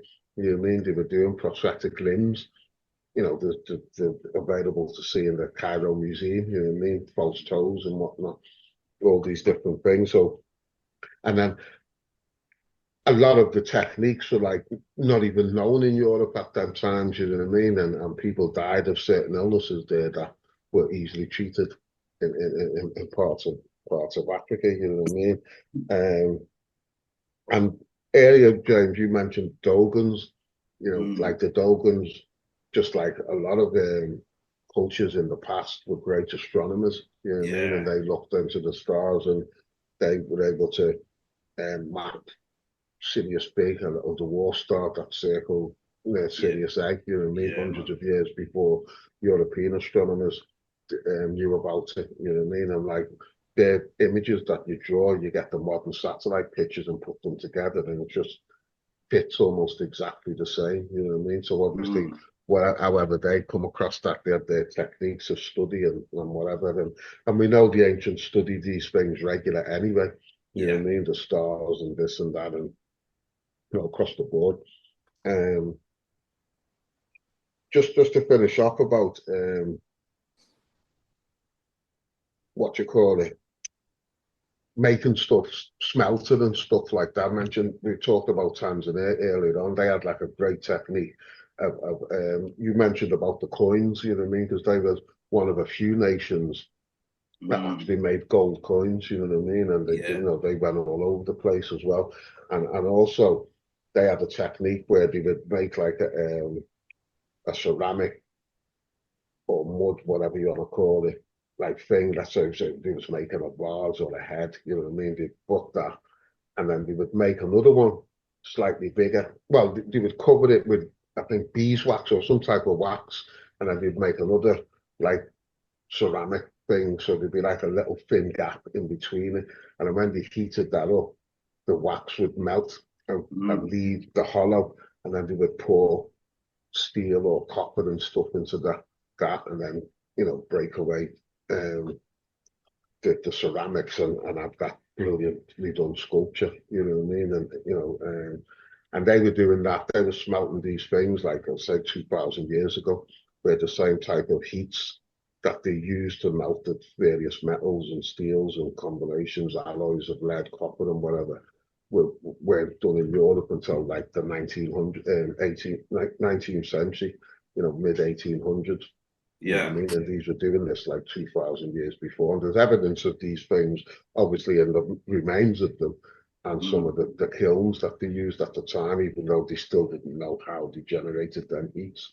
It was obvious they did, otherwise they couldn't have made these structures that still exist today. And as I said before about museums of these artifacts in any major European or American museum, they're still there. Interesting, and like talking about iron smelting and stuff like that. The Nok culture of Nigeria. Their own iron smelting. Plus, as well, the agricultural, where they say the Proto-Bantu came from, and it's amazing how like the farmers of places like in Zimbabwe, how they're calling. It was the Europeans who left there, and then when they came back, because people were calling for them because we lost our true independence of how to farm, and that's something that really winded me up. But it's the skills that we already had, and I wouldn't say lost them. There's people who can do it. It's the control behind it all, and it's a real shame because of so many great things that we had, even like the time of like Carthage, Hannibal. When they were going into the Mediterranean, before like even like, and I'm talking like going back before the Roman Empire. I'm talking about, before the Greeks were established. Even like the Minoan civilization in Crete. And the Crete is an African island. And this is the thing when we talk about geography and whoever's claiming something and colonizing something. Cyprus, these are African islands. The whole what you call it, that runs into Israel, begins with the L. Levant. Levant, that's it. Yeah, that whole Levant really. Then look at like Saudi Arabia, North, East Africa. You might as well run it all the way to Samaria, you know what I'm saying? And then when you look at Eurasia, what's interesting about Eurasia? I mean, you're looking at the continent, as we know, it's joined to Asia. But if you go back, say, to the time of, the Bering Land Bridge before it melted, that go from Siberia, Alaska joins that part of Asia. Really, that could have been a part of Asia at one time. If you look at, because really a continent is separate land masses. That's what it's supposed to be. But like the Bering Land Bridge one time would connect to Asia. You know what I mean? And then if you look at like where Papua New Guinea is, 16,000 years ago, you could walk to Australia. So when people like wondered, how did people get to Australia from there? You could walk, you know what I'm saying? All them Indonesian islands were connected. So we were looking, so that's what I'm saying. When we talk about history, we're talking about a whole other thing. I know Errol relate to this one because if we talk about a great flood, like Errol's talked about many times, if we look at like all this body of water that we're surrounded by anyway, at one time, yes, I could believe that there was a place, now whether you want to call it Lemuria, Atlantis, whatever you want to call it, but even the Indian Ocean, the Sri Lankans were telling me about it, this place called Kurunadi or something like that. And it covered it stretched to Madagascar, that part of Africa, Australia, part of India. Even Diop quoted this in one of his books as well. Forgot which one it was. But he was throwing it in with all history. He wasn't playing with the science side of things, because when it comes to that scientific study, you might not refer to places like Lemuria, Atlantis, or anywhere in the Indian Ocean. But what I do like about people like that, they're not afraid to dabble into it and bring up the oral history of people even in West Africa who talked about ancient times coming from the land of the seas. That was what was interesting. Renoka Rashidi said, I don't usually talk about these things with him being an anthropologist. He said, but when the people were mentioning about Coronadi in the Indian Ocean, it was that fascinating. You have to speak on it. So I think it's down to yourself when you want to teach things on an academic level. You can throw them things in where certain scholars be like, nah, that's ludicrous. It's madness. But I think that you should always reference oral history and indigenous cultures, even though you want to keep to a scholarship level. So that's just my point, and I think it should all go hand to hand. Research it, research. You can't just look at only bones in the ground. You can't just look at only buildings and stones and stuff. You know, you've got to put the oral history together and see what you come with. You know, interesting. Anyway, I've enjoyed this discussion. What I'm going to do is go around a little briefly last time now, and we're not even going to do like just go like just a couple of minutes or something like that. I'm going to go back to you, Errol, because we're going back to the beginning. Yeah, it's just I'm going to continue what you're saying there because yeah, people might be, you know, academically, or everybody knows, like I say, people tend to don't want to go into certain things that they deem as religious or theology. Yeah. So in terms of, you know, where the linguistics clearly comes from a place of one place. I totally agree with that. People clearly come from a place of one place. Yeah. Like what we were saying that, you know, when we're talking about the story in the Bible of the Tower of Babel, where the languages were confusion and then people were scattered because they could no longer understand one another and stuff like that. So these stories academics tend to shy away from them, but there's many answers they could possibly find if they go into them. Yeah. You know, so it to me it's clear that we all spoke one language. Yep. And then for some reason, languages changed. We all experience certain aspects, and like I always say, I always use the flood as that historical event that possibly, that all cultures in the world, from the Americas to Australia to Africa to Asia, all have a story of a deluge, of a flood. Do you know what I mean? And the fact that, you know, I just call it memory. It's oral memory. That something dramatic happened, you know? So people have all these different stories. We came from the sea, we came from here. Yeah. In other ways, you survived in a boat, you know? Like the story of Noah, the story of Gilgamesh, and all of these stories, you know? So it shows that people are coming from the same roots. Some memory is lost, some memory. We've got fragments of this memory of what happened back then. But like you say, the academics are scared to go into this part because they're seen as religious freaks, or, you know, they're dealing with theology and not in academia. You know what I mean? When really, if you're a researcher, you've got to research everything, in my opinion. Exactly. You know, from the psychological to the mythological to the you know, the theological and the physical. Otherwise, you're not really dealing with science. And the medicinal. Exactly, because you know, all of these things are like what we were talking about last week, even though I wasn't in it, are all for the well-being of man and understanding his own nature. Do you know what I mean? So how can you take away the religious aspect of man when it's so important to man? And we found out throughout history, there's never been a time when man didn't believe in a higher being. So how can you not study that? Yeah. When you're doing archaeology, anthropology, and all of these things, man cannot relive without religion, for want of the word, or spirituality, whatever you want to call it, because there's no culture on this world or in history that have never believed in a divine being. Only in modern times now you have this thing called atheism, which is new. It's not. I don't even know if it's 500 years old. It could be 200 to 300 years old. You know, so it makes no sense that if you're going to study man, you have to study every aspect of him. You know what I mean? And that's where I would like to end it there, you know? Yeah, interesting, of course. How do you feel about that, Curtis? You know, about the researchers and what is considered a researcher? It should be all inclusive? Would you agree? Like, in order you're researching something, or have a team to do it at least. Okay, you might not be the individual, a team. Well, I think research should never be biased. Yeah. But I mean, that's the premise, that is the foundation. Yeah. You want to build a solid logic. So you don't want like a flimsy ass logic, do you? Do you know what I mean? So, you know, that's important, I think. Yeah, definitely. But yeah, I mean, the ancient stuff, especially like, know that these diorite vases that they have in the Egyptian stuff, and diorite's like one of the most solid.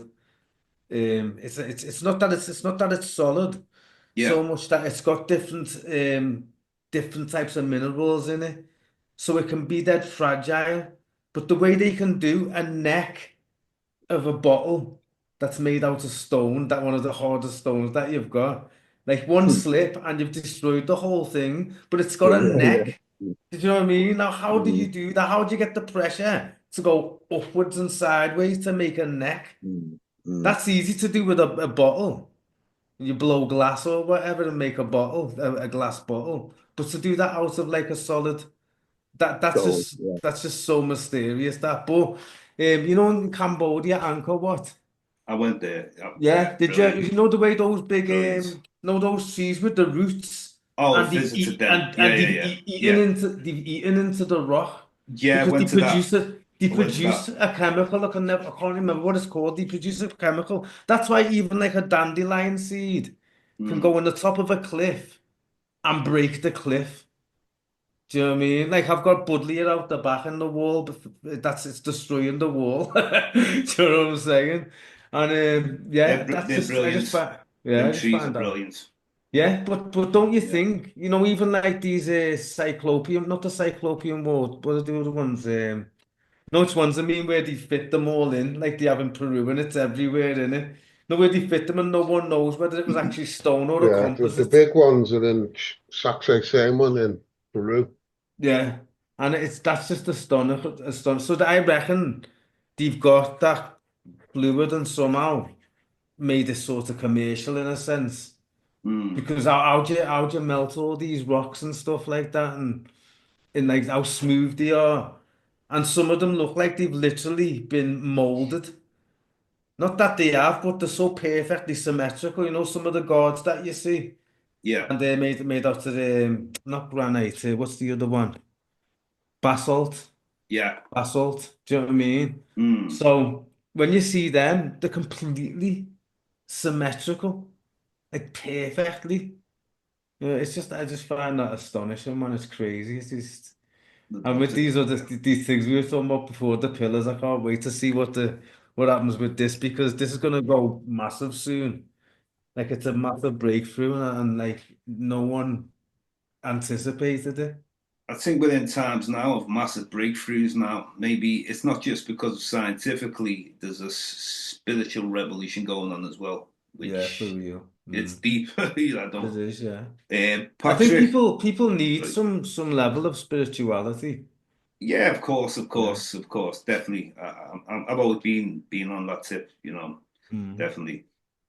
Patrick. Yeah, just to follow on a couple of them points, especially on our kid finished off on the atheism thing being a modern phenomenon. You know what I mean? I think it's really modern because just like 100 years ago, especially in Europe, they had like religious court cases on, you know, people being prosecuted for teaching creation theory, you know what I mean, and so on. You know, just literally 100 years ago. It's only like, I'd say it's less than 100 years old, proper atheism as we know it today. You know what I mean? Because secular societies is a post-war thing, post-World War II thing. You know what I mean? So it's very, very young. It's quite young, you know, it's less than 100 years old, you know what I mean? And yeah, if you study in history, you have to study it all to understand it. You know what I mean? Because as Errol said, there's no culture, whether it be in Europe, in Africa, in the Americas, wherever, India, China, that don't believe in higher beings of some sort. You know, it's always been the case. You know what I mean? And like, even down to we talked about. I'm touching on loads of things as we round up summary. We talked about the Maroons before, but mainly talking about in Jamaica. But Maroons as a term, especially because the Spanish conquered most of South America, the Maroons as a term were escaped enslaved people. You know what I mean? And there was like at least 50 different types of independent Maroon peoples in South America at any one time. Yeah, you know what I mean? And, that's right. you know, one of the biggest is in parts of Brazil, I think, called Palmeiras, whatever, you know what I mean, where they had a massive population there, you know what I mean? And although it was against the French, you had the Haitian Revolution in 1771, I think it was. You know what I mean? And, you know, which began then, and then eventually by 1803, 1804, they, you know, became an independent nation and are being punished to this day, you know, especially by the Americas, you know what I mean? And France still have them in some type of debt as well. You know what I mean? They're constantly, you know, there's sanctions being on that country for ever and a day, you know what I mean? They're punished for challenging, you know. So all these different things, you know what I mean? You know, the history, as I started off with saying, you know, the history when it comes to Black history, you know, if it's a page of a book of 1,000 pages, if you want to talk about slavery elements in it, that just starts on page 999.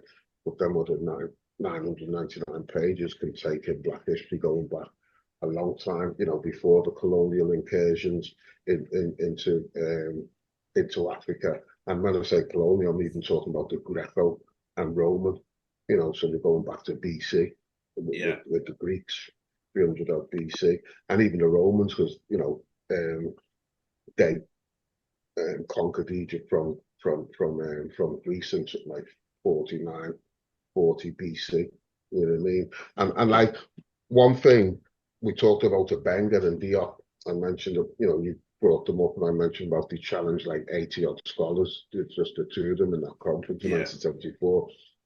The thing about them as well is like it's been said before, like I think Diop who says, you know, John Andrew Clark, one of them, who says, you know, in fact, Diop who says a whole ology was created just to try and disprove Black origins of Egypt. You know what I mean? Because no matter how much people study ancient Rome or Greece, there's no Romanology or Egypt or Grecoology. You know what I mean? But there's an Egyptology.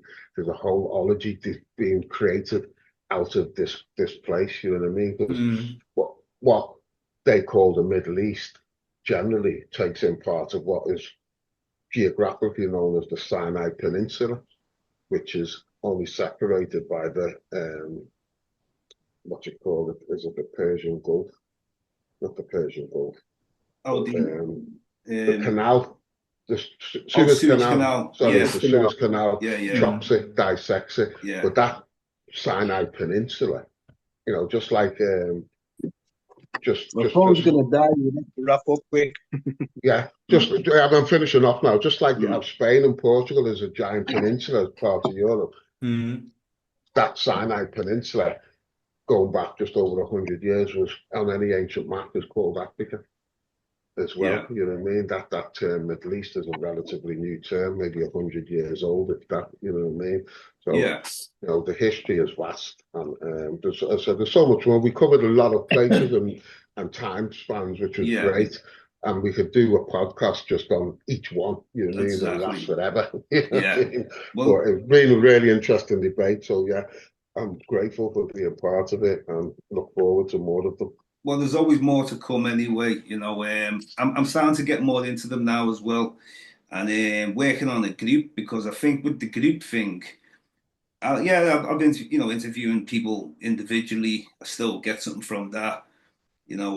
But I think when it comes to group and we're all on the same page, I think this is more powerful, creates more of an energy force. You know, it picks the mind more of each one of us.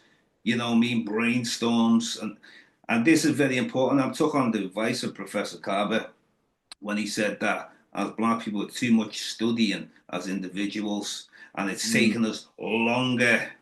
Where like he spoke about the Asians, about the Chinese and certain other peoples, how they were studying in groups, and they were able to study in less time, but just about maybe learn as much or even more. So that's why obviously I'm starting to get more into these, and it's about contributions, like you were saying before. Absolutely. Diop and Obenga having to go against like 80 odd other researchers and winning and being so successful. But this shows you, like the brother I had on earlier, Asar Imhotep, he was explaining about what was so hard for like Diop and Obenga. They had no fathers of their work.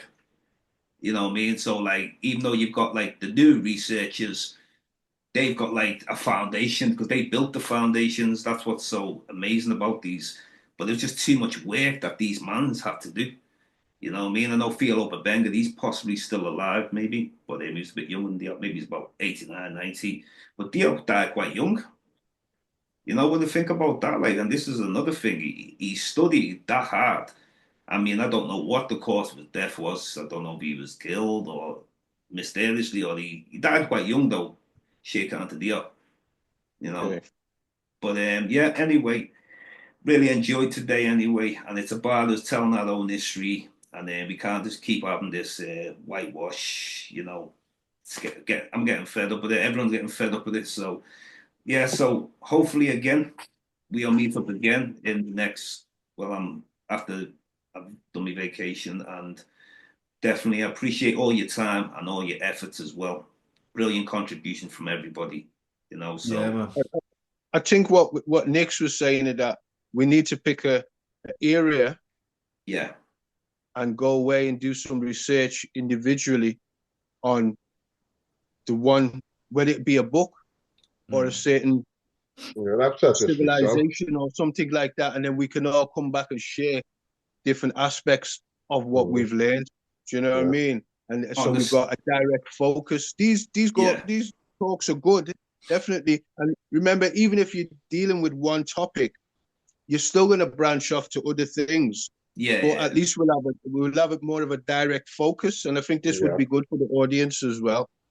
Well, Because there's so much to take in but with this four type or of five people. discussion, this type of discussion today, I wanted it quite vast because one thing about listeners, especially people who are not interested in this type of thing, sometimes I've always tried to bring the podcast in a way, something exciting for people as well.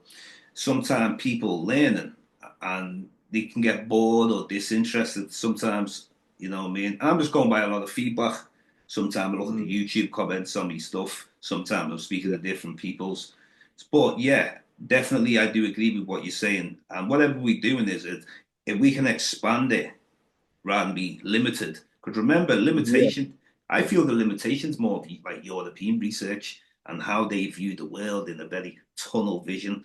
But our ancestors, you know, we were expanded awareness, you know, and if it didn't fit, it didn't fit. You know what I'm saying? Don't make it fit.